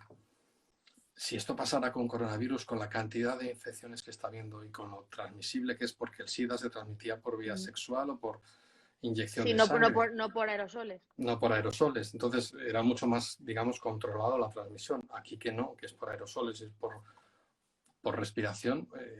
Imaginaros si fuera el 95% de muertes. Entonces quiero decir que tenemos mucha suerte. Que la genética juega un papel, segurísimo. Todavía no sabemos todos los genes y los grupos sanguíneos probablemente contribuyen, pero mi apuesta es que esa contribución es muy leve. Otro inciso de momento divulgador. se ha visto a lo largo de la historia cuando empezó a haber más divulgación científica en los medios de comunicación y fue precisamente el VIH en España, junto con el problema que hubo con la colza, esos dos problemas que hubo en los 80, problemas de salud, que hicieron que hubiera divulgación científica en el entorno de la salud, porque se hablaba pues de los astros y de los planetas y de esas cosas de la ciencia, pero no tanto de salud, y fue La salud. precisamente por esto. Y Pues mira, eh, yo hago una comparativa. En la época de la pandemia del SIDA, llegó para quedarse el preservativo, porque ya se conocían en aquel entonces las enfermedades de transmisión sexual, pero no se le daba una importancia como deberían tener. Entonces allí llegó para quedarse el preservativo y aquí ha llegado para quedarse la mascarilla, porque nosotros nos cachondeábamos de los asiáticos que van por la calle con mascarilla, pero es que aquí ha llegado para quedarse. Entonces esto que yo cuando yo tenía una gripe, un catarro, presumía de que iba a trabajar con 38 y que acabé tosiendo ahí en la oficina, yo creo que esto se habrá acabado. Pues yo espero que esto también haya llegado, esta medida higiénica y de salud, para quedarse. Hombre, desde luego mirar a alguien a partir de ahora, muchos años tendrían que pasar para ver a alguien tosiendo y tosiéndose en la mano y alegremente en un trabajo sin que nadie le mire y le diga, macho, vete a tu casa, que allí estás mejor, ¿no? Pero bueno, aquí somos capaces de muchas cosas, también te digo, Alfredo, ¿eh? Mira, una Sí. pregunta que me venía y que mucha gente habla de es que este virus es muy cabrón, es que este virus es muy puñetero, ¿no? Tiene muchas cosas que no conocemos. Sobre todo el tema de la inmunidad despista muchísimo a la gente, porque es lo de yo lo he pasado, no lo he pasado, tengo anticuerpos a la proteína, otra proteína.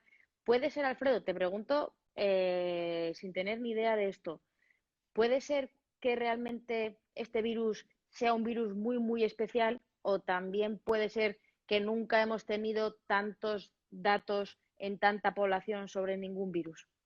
Y que haya muchos virus o que haya mucha gente que realmente tiene particularidades con otros virus, pero no nos hemos enterado. No, mira, yo creo que este virus no es más especial que otros. Lo que pasa es que no teníamos un sistema inmunitario preparado. Ha surgido de, de un día para otro y como no estábamos preparados, pues hay que entrenar las defensas. Cuando estemos ya 5 o 6 años con las defensas entrenadas y vacunadas, esto estará totalmente normalizado. Estará totalmente normalizado y probablemente incluido en los virus catarrales de los inviernos y poco más. Eso por un lado. Por otro lado, se ha dado una situación sin precedentes, se está retransmitiendo en directo. O sea, solo falta que un día retransmitan una televisión desde el microscopio de un científico viendo el virus en directo. O sea, yo esto no lo he visto nunca, que los CEOs de las compañías den los resultados de las fase 3 de las vacunas. Esto es espectacular. Y por otro lado, se han acumulado tantos datos en tan poco tiempo que se tiene lo normal y todo lo raro a la vez. Y claro, de lo raro, los científicos hacemos la excepción, pero de lo raro, y La aquí prensa hace el titular. de la prensa hace el titular. Entonces, eso es un peligro. Eso es un peligro porque hay que llenar minutos y páginas a veces y buscan esa excepción como el titular. Y por otro lado, para poner un ejemplo que estábamos viendo, fíjate, el SIDA es más puñetero que el coronavirus, porque yo confío que el coronavirus vamos a tener vacunas útiles, ya tenemos 2 funcionando y vamos a tener vacunas útiles para toda la población en muy poco tiempo. El SIDA llevamos 40 y tantos años y no hay una vacuna útil. Y eso es porque es un virus que muta muchísimo más, muchísimo más. Además se mete en el DNA, además se mete en las células que controlan las defensas, que son las células T, es decir, es mucho más puñetero. Y tenemos otra enfermedad también infecciosa muy puñetera y que se muere mucha gente. O sea, del SIDA se muere en el año pues todavía entre 600 y 700 mil personas, que no es poco.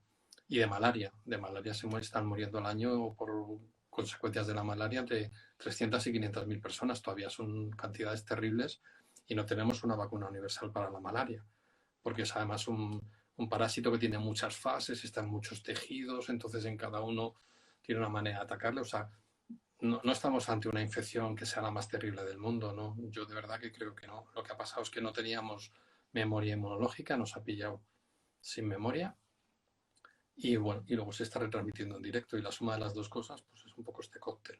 Es un poco eso. Bueno, no te quiero quitar mucho tiempo, pero me quedan por preguntarte un par de cositas. Una que creo que es importante que tratemos. La primera es decirle a Susi Travel que como siga distrayéndome la voy a echar del directo, que parece la niña de la última fila de la clase. Cállate ya, corazón, que te vas a enterar. El tema de la fertilidad, no lo hemos tocado con las vacunas, pero hay mucha gente que le da miedo. Y además, como hablamos de vacunas esterilizantes, pues ya Alfredo la acabamos de liar, porque La hemos liado. las palabras... Es una palabra que ya he comentado con alguna persona que no es adecuada, pero es que es la palabra estéril, no es aquí de fertilidad, sino estériles sin bichos. Es que son dos acepciones. Aquí si estuviera la vecina rubia probablemente nos aclararía con la RAE Sí, sí. el orden. Bueno, pues a ver, fertilidad no se ha ensayado y los fabricantes dicen que no se puede saber si tiene efectos a medio o largo plazo sobre la fertilidad porque no se ha estudiado en mujeres, no ha habido tiempo para que las mujeres que se han puesto la vacuna se embaracen y se sepa, se sabrá con el paso del tiempo. Pero luego está la noticia esta, que es una de los bulos que están teniendo más éxito en las últimas semanas, que nos dicen que justamente el RNA de la vacuna, que lo hemos sacado aquí, que sintetiza la proteína S del virus, que es la roja, que es la de entrar en las células. Bueno, pues que parte de esta proteína S es igual a una proteína que tenemos que se llama la sincitina, que además ya mucha gente se lo sabe. ¿Y qué sabes de la sincitina? Yo digo, ¿qué sabrá? Han preguntado en el directo, ¿ha habido alguna pregunta en los comentarios que van pasando? Bueno, pues esta proteína interviene en varios procesos de la fecundación y de la fertilidad, tanto masculina como femenina. Perdón, esta es de la femenina, pero hay otras cosas de la masculina. Esta es de la femenina. Y entonces lo que dicen estos bulos es que al producirse esta proteína S se va a unir a sus receptores en todo este proceso y nos va a dejar infértiles para toda la vida, tanto a las mujeres por la sincitina y a los varones no recuerdo el motivo porque también lo he leído. Bueno, vamos a ver, sin saber de biología. Porque yo entiendo que estas cosas, la verdad es que la inmunología, decías tú antes, es que la gente está muy perdida. Coño, es que explicar inmunología es muy complicado. Y te lo dice alguien que la lleva explicando muchos años en la universidad. Es que es muy complejo. Tú lo haces fácil, pero es muy complejo. Es que el sistema inmunitario es muy complejo. Entonces, claro, yo entiendo que la gente se vuelva loca. Es que si ya di positivo, ¿por qué ahora tengo anticuerpos? ¿O por qué tengo ahora PCR positivo 8 meses después? Es que es complicado.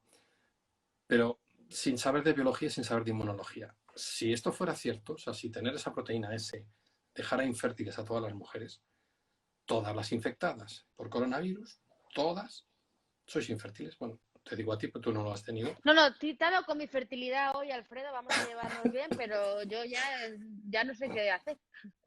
Toda mujer que haya estado infectada por el coronavirus, por esa regla de 3, con esa información que han dado, por defecto ya es infértil. Es infértil. Porque ya la proteína S del virus se ha unido a sus receptores. Vamos a ver la homología entre esta proteína S. Y ya vamos a entrar en el detalle para quienes quieran saber ese detalle.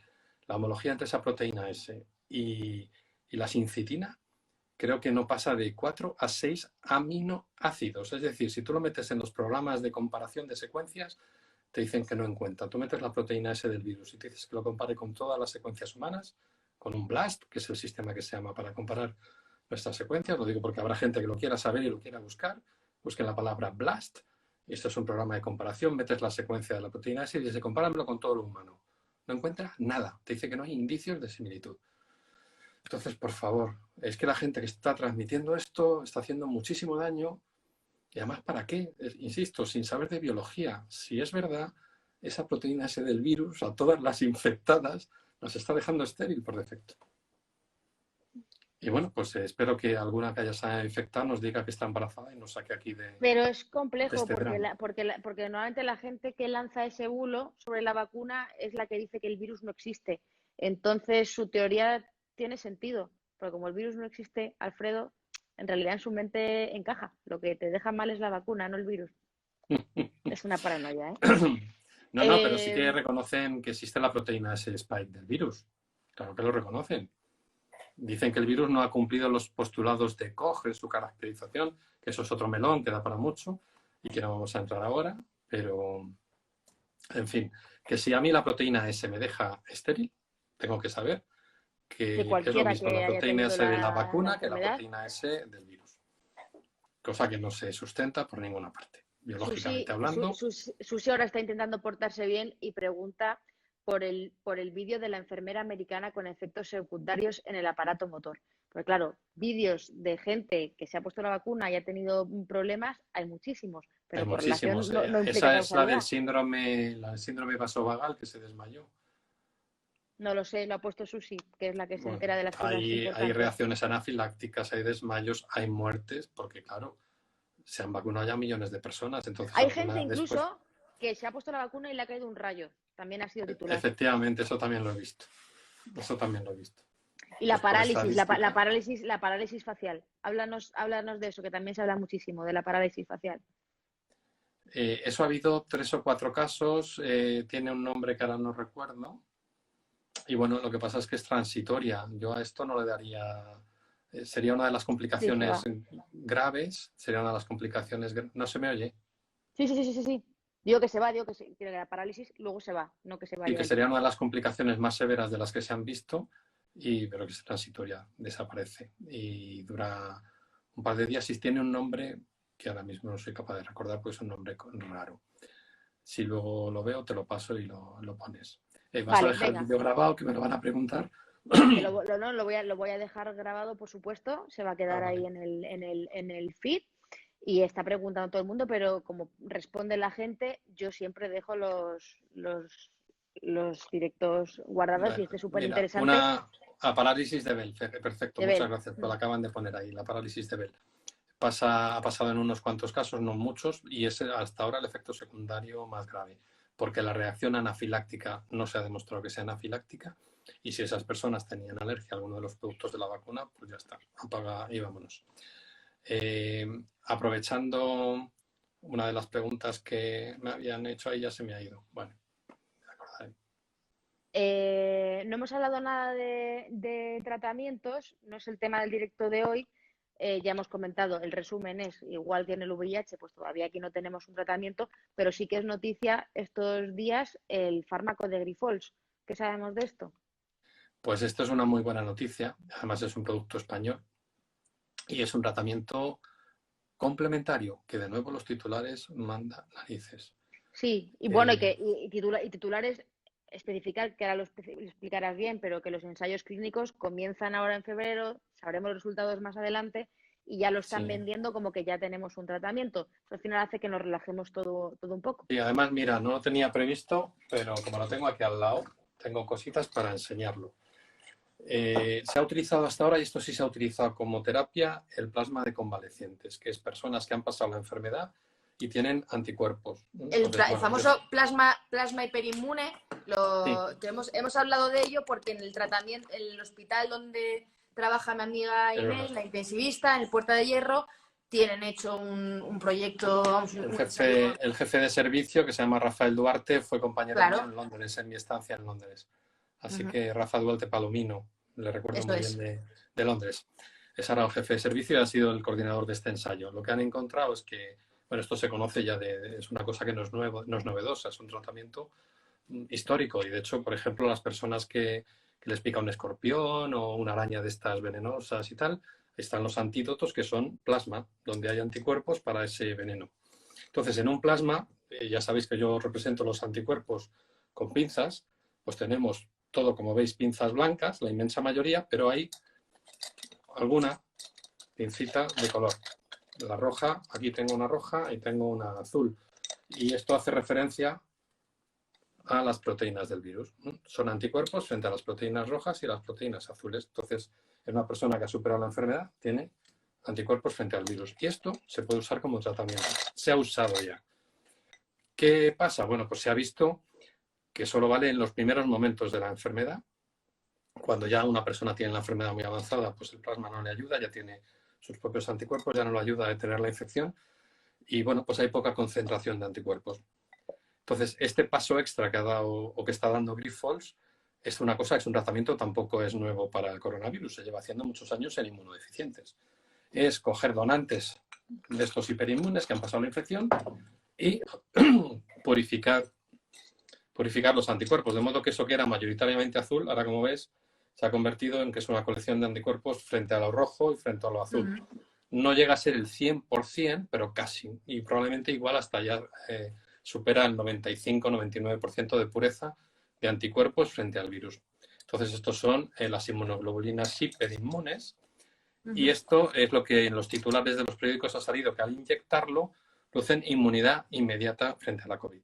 Claro, tú lees esto, inmunidad inmediata, ¿para qué quiero la vacuna? Si me pongo esto ya tengo una inmunidad. ¿Qué es lo que pasa? Que esto se gasta y se pierde, se muere. Esto no me genera memoria. Esto es en la inmunología lo llamamos inmunización pasiva. Son anticuerpos que me los inyectan y perfecto.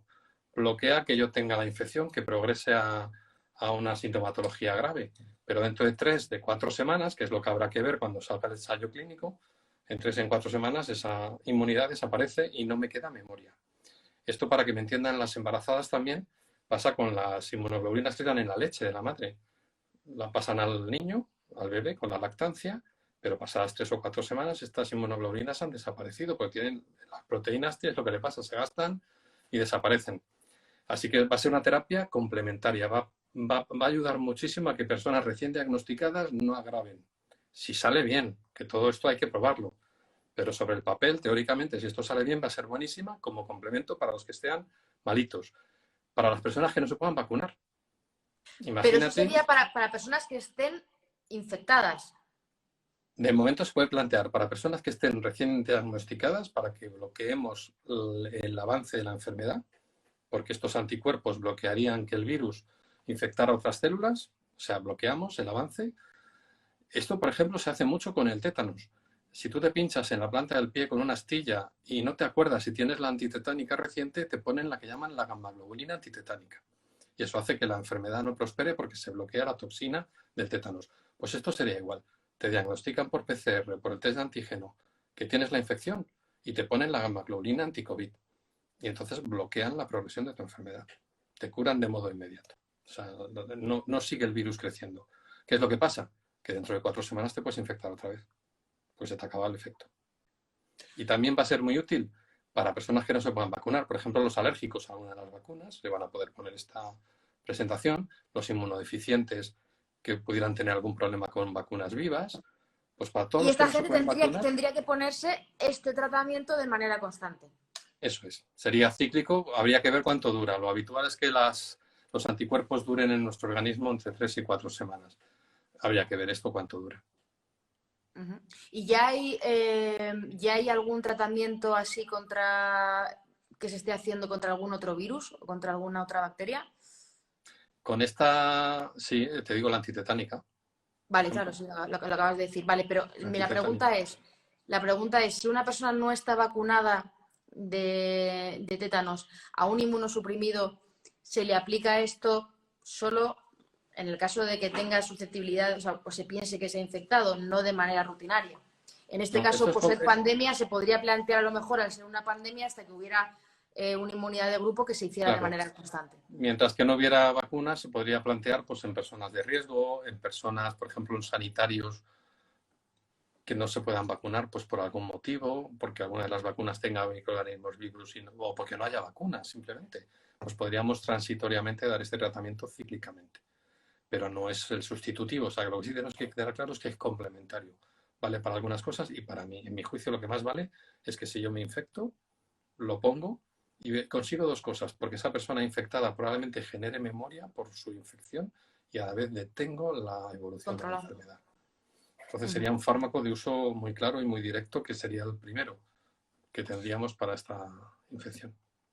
Bien, ha hecho una pregunta Susi, que la ha hecho también antes y no le he hecho caso, pero como ahora Anabel ha dicho que la pregunta es interesante, pues le voy a hacer caso y la voy a hacer. Y realmente la pregunta es interesante, es si hay algún tratamiento que pudiera ser preventivo, tipo, ella menciona el Malarone, también tenemos el PrEP para el VIH, que al final, bueno, pues que fue una buena noticia que el año pasado, hace 2 años, a finales de 2018, pues por fin se pudo conseguir que en España se pusiera y la gente no tuviera que traerlos de sitios extraños, aunque eso puede que haya hecho que la gente se haya relajado en otras medidas o en otras ETS.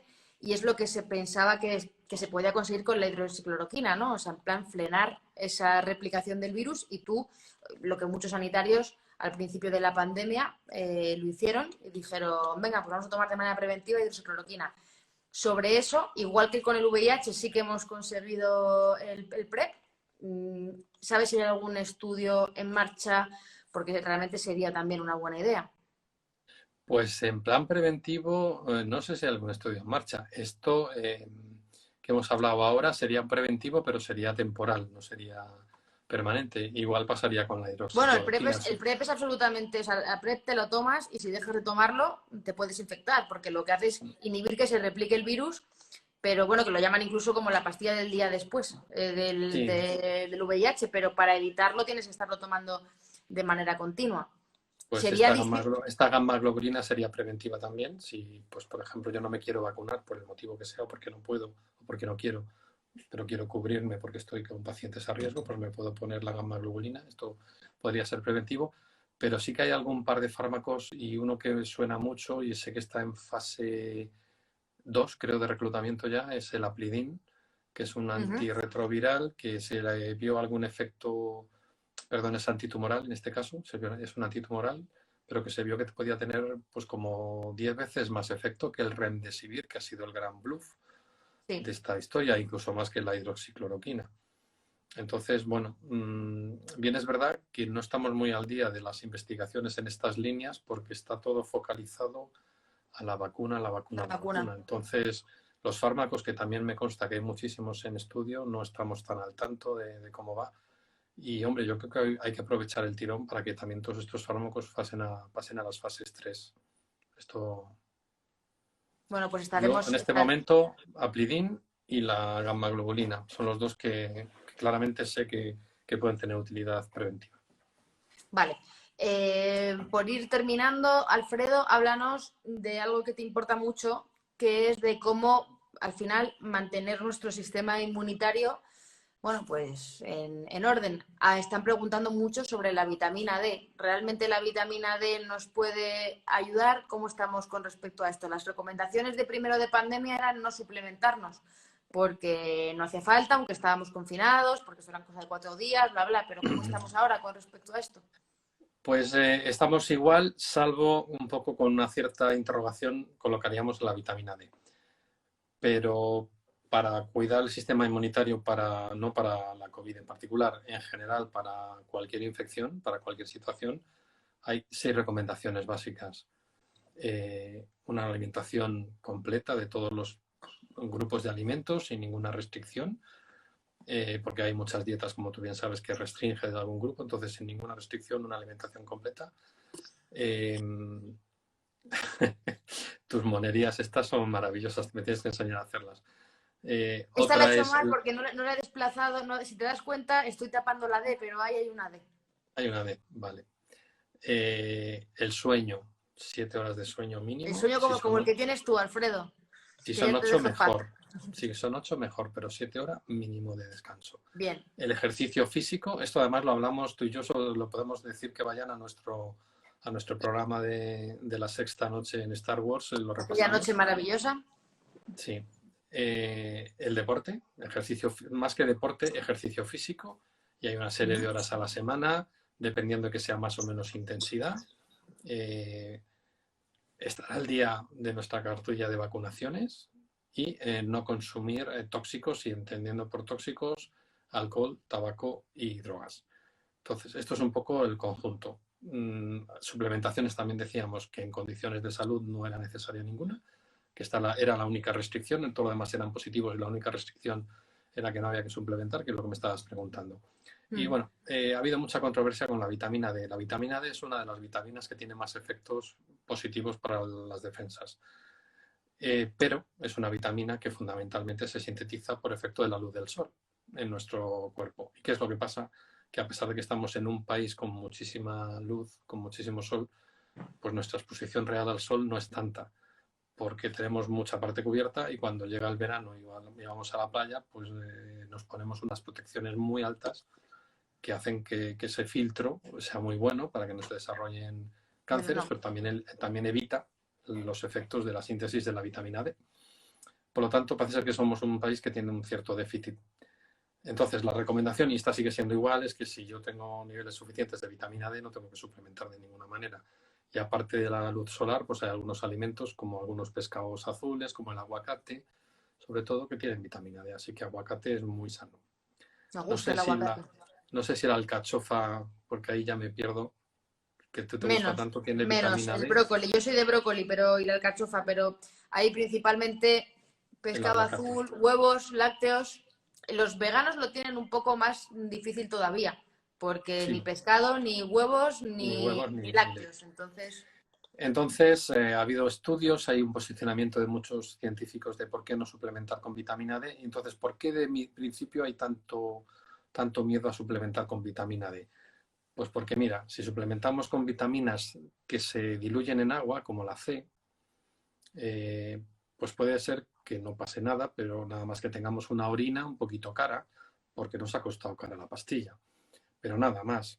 Pero en cambio, una suplementación con vitaminas que no se disuelven en agua, sino que se disuelven en grasas, pues se quedan acumuladas en nuestro organismo. Pues bien, esto es cierto de modo general, pero parece ser que dentro de estas la vitamina D es la menos tóxica, aunque también si se acumulan grandísimas dosis puede ser tóxica. Entonces, bueno, pues aquí hay una cierta lucha de si hay que suplementar o no con vitamina D. Yo recomendaría, y como hay mucha gente escuchándonos y escuchándote, que vayamos al médico. Si yo tengo duda razonable de que puedo tener un problema de vitamina D, vamos al médico, nos lo mide y si el médico ve que tenemos un déficit, nos la ponemos. Ahora, para luchar contra la COVID en los hospitales, me consta que en muchos hospitales se ha puesto como suplemento en el tratamiento y parece que ha ido razonablemente bien. Así que bueno, pues es una cuestión a evaluar, pero yo siempre diría que con una supervisión médica de por medio. en torno al 80% de la población española podría tener déficit de no llegar a la ingesta recomendada, ¿no?, de vitamina D. Entonces, bueno, pues es algo que se puede tener en cuenta y que ahí está. Sí, pero que es Y mejor que lo hagan con control médico a que lo hagamos por nuestra cuenta y la liemos. por supuesto, es una vitamina liposoluble. Y recordamos también las recomendaciones de, aunque estemos en casa, que sepamos que, incluso en días nublados y horribles como los de hoy, la radiación ultravioleta atraviesa las nubes. Es verdad que no es lo mismo en Sevilla que en Galicia, ni con nubes ni que sin nubes, pero que se puede tomar el sol durante 15 minutos sin protector solar, intentando, bueno, pues exponer los brazos, el cuello, el pecho, y de esta manera, bueno, pues también son que Bueno, sea hábito y hay diario. que tener mucho cuidado también con los lácteos suplementados, porque como bien sabes, vienen con la etiqueta muchos, pero las cantidades que tienen a veces no valen para absolutamente nada. Bueno, yo en esto sabes que, salvo casos muy puntuales, porque tenga que ser así, no soy partidaria, porque si el pis es caro tomando un suplemento vitamínico, consiguiendo esa misma cantidad de vitaminas, o sea, yo siempre digo, no, barres para casa, no, pero es que un Supradin, Susi, cuéntame cuánto vale un Supradin, no sé si valdrá 7 8 euros, un Supradin, pues vale 7 8 euros si tienes para todo el mes, pero si sumas el dinero que te gastas en el yogur enriquecido, más la leche enriquecida, más, y es en calcio, o sea, el Supradin tienes todo, prácticamente. Entonces, bueno, que los alimentos enriquecidos, salvo casos concretos, pues al final sí que es tirar el dinero de una manera soberana. No sé si quieres contarnos algo más. Preguntan mucho por los colutorios del cloruro de cetilpiridinio. No sé si sabes algo de eso. Mira, ves, el de 3 meses, 25 euros. Y yo he dicho 7, 8 euros al mes. Estoy en órbita, tía, que lo sepas. Eso es Todavía porque ya retengo. te sabes los precios, te sabes los precios. ¿Algo sabemos sobre el cloruro de cetilpiridinio? Este en particular no me lo sé. Yo me sabía el que habían hecho unos ensayos de uso de los distintos colutorios en in vitro y que se había una Ese reducción es, del... ¿Es ese este? es, el cloruro de cetilpiridinio. Hombre, toda limpieza de superficies pues va a ayudarnos a limpiar, pero desde luego no va a matar el virus dentro de las células. Entonces, yo lo que sí he recomendado es que se hagan enjuagues si uno quiere no contagiar de modo masivo, pero también lo he recomendado, fíjate, y sabéis que durante mucho tiempo cuando se hacía el test diagnóstico, la PCR solamente, no había el antígeno, se hacía un segundo pasados 10 días y mucha gente salía positivo. Con el paso del Sí, tiempo, los protocolos han eliminado ese segundo test de control y te dicen, si has tenido 3 días sin síntomas clínicos, alta al 10.º día. Te reincorporas al trabajo. ¿Por qué? Pues porque ese test de control había restos de ARN, no porque se estuvieran replicando, sino porque todavía hay restos en nuestras células, y eso en la PCR, pues como la PCR no detecta si el virus está vivo o no está vivo, pues se detectaba como positivo. Esto no hay modo humano de saber a día de hoy, porque algunos se dicen que es que no, si es que los ciclos de la PCR son muy altos, 30, entonces 60. es que ya no es replicativo y entonces nos estáis engañando con falsos positivos. No, a ver, si hay PCR positivas, un positivo como una catedral. Otra cosa es que ese positivo signifique una cosa o signifique otra. Y no hay un punto de corte a fecha de hoy que te diga, bueno, pues por encima de 35 no es contagioso y por debajo de 35 sí. Eso no Bueno, se ha pues determinado. eso no está determinado, no está evidenciado. Hay algunos artículos en esa línea, pero no hay nada definitivo ni normalizado. Entonces, claro, yo decía gente que estaba en esta situación, que había pasado la enfermedad, habían pasado los síntomas y se iban a hacer la segunda o tercera PCR. Digo, hazte unos enjuagues, pero no tanto en la boca, sino en la nariz. Y para eso, con el suero fisiológico es Claro, suficiente. te meten el, mira, mira lo que tengo aquí, Alfredo. Mira aquí a mano.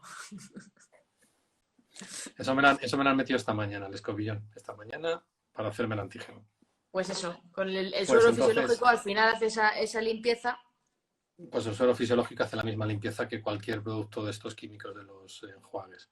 Entonces sí que lo he recomendado pues para personas que estaban arrastrando positivos y la verdad es que les ha funcionado. Les ha funcionado.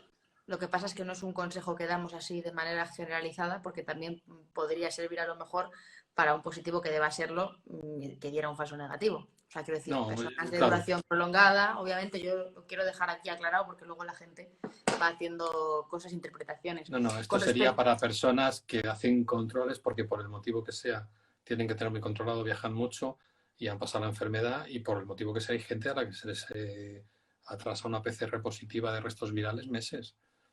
Y claro, como estamos viendo una situación en la que no solo son la generalidad, sino las excepciones, pues estas excepciones hay. Entonces yo a estas gentes excepcionales les he dicho, lávate con suelo fisiológico un ratito antes de que te hagan la prueba y les ha ido bien. Pero claro, yo esto no se lo recomendaría a toda la población.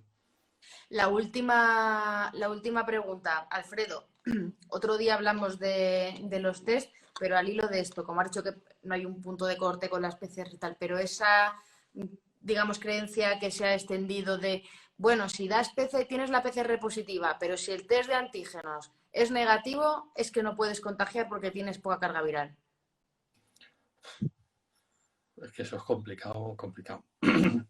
Porque el test de antígeno es muy bueno, pero solo en una franja de tiempo muy breve, que es desde más o menos, si yo tengo los síntomas hoy, desde hace 5 días antes a unos 5 días después. O sea, es una semana, 10 días positivo, pero justo cuando es la clínica florida, o sea, cuando yo tengo mucha cantidad de virus. La PCR no, la PCR es más, el arranque es un poquito igual un par de días antes y la duración posterior es más larga, pero por esto que hablábamos, porque el virus todavía en nuestras células quedan trocitos de este ARN y entonces eso da positivo. Mientras que ya el antígeno completo, la proteína no se sintetiza y entonces no hay test de antígeno. Así que aquí yo no sacaría conclusiones y no me pondría a comparar los dos. El de antígeno es bueno en el momento clínico que tengo mucho virus y la PCR es por defecto mucho mejor porque es más sensible. Detecta que soy positivo aunque tenga menos cantidad de virus.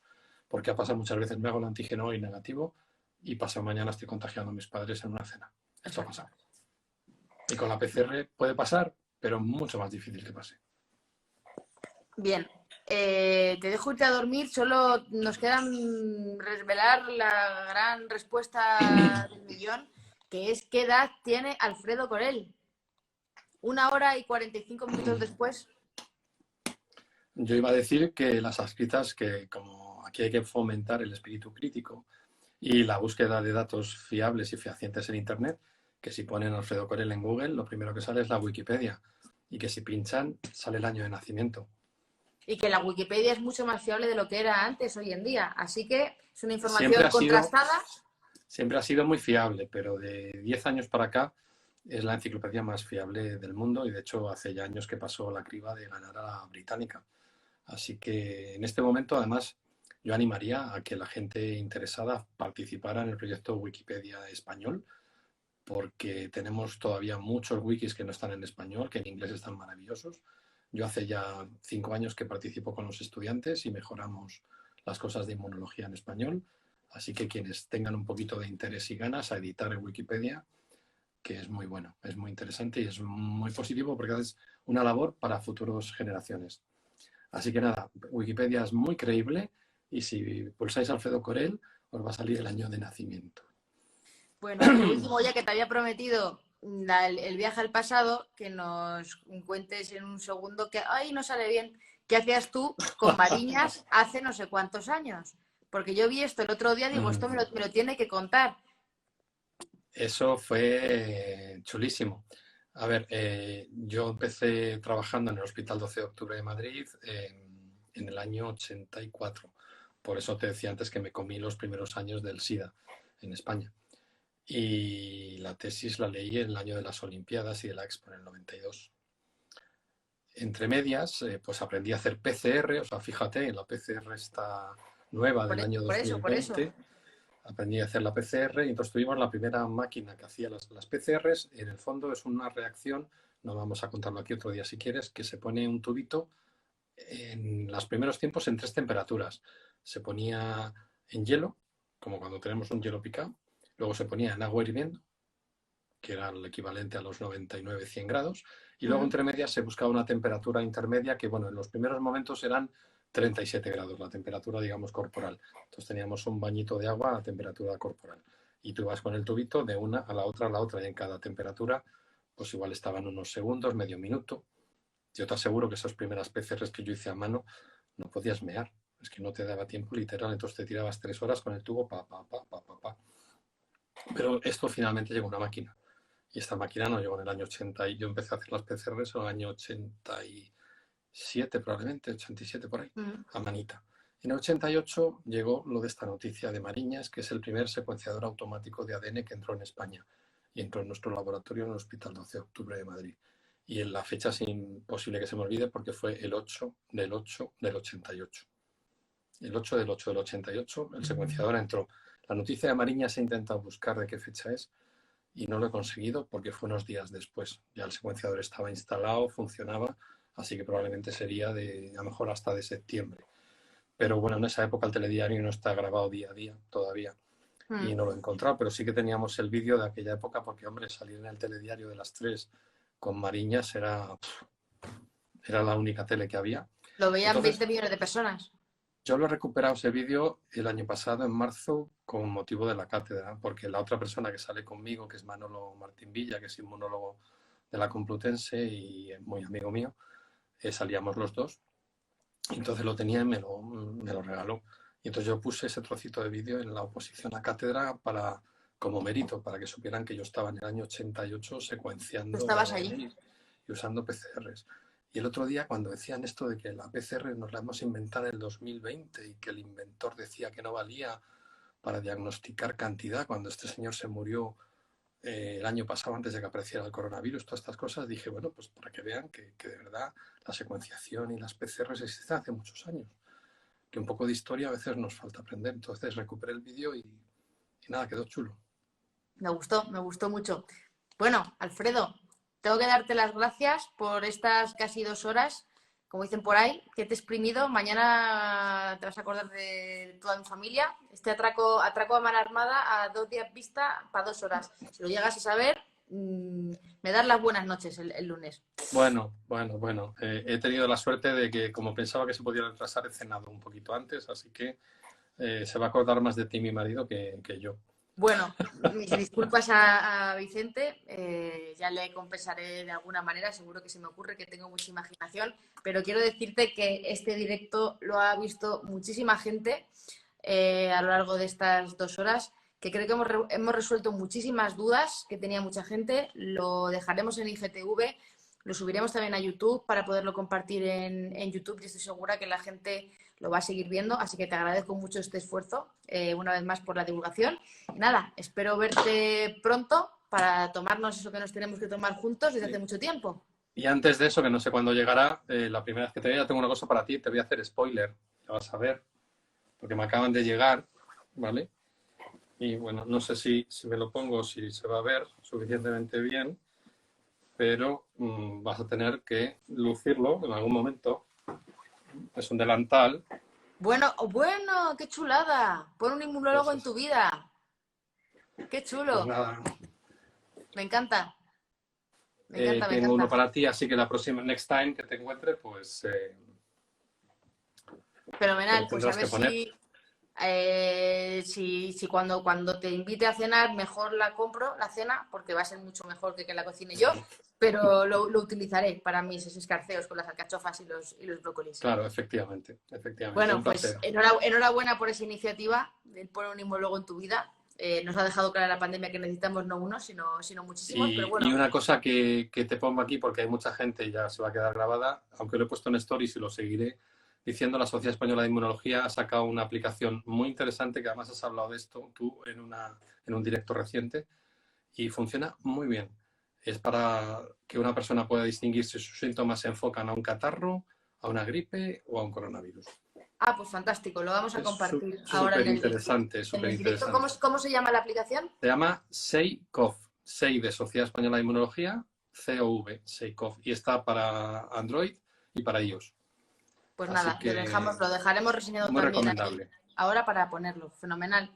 Pues gracias de nuevo, besitos a Vicente y gracias a todos los que habéis estado ahí por escuchar hasta el final. Buenas noches y Adiós. mucha inmunidad para todos.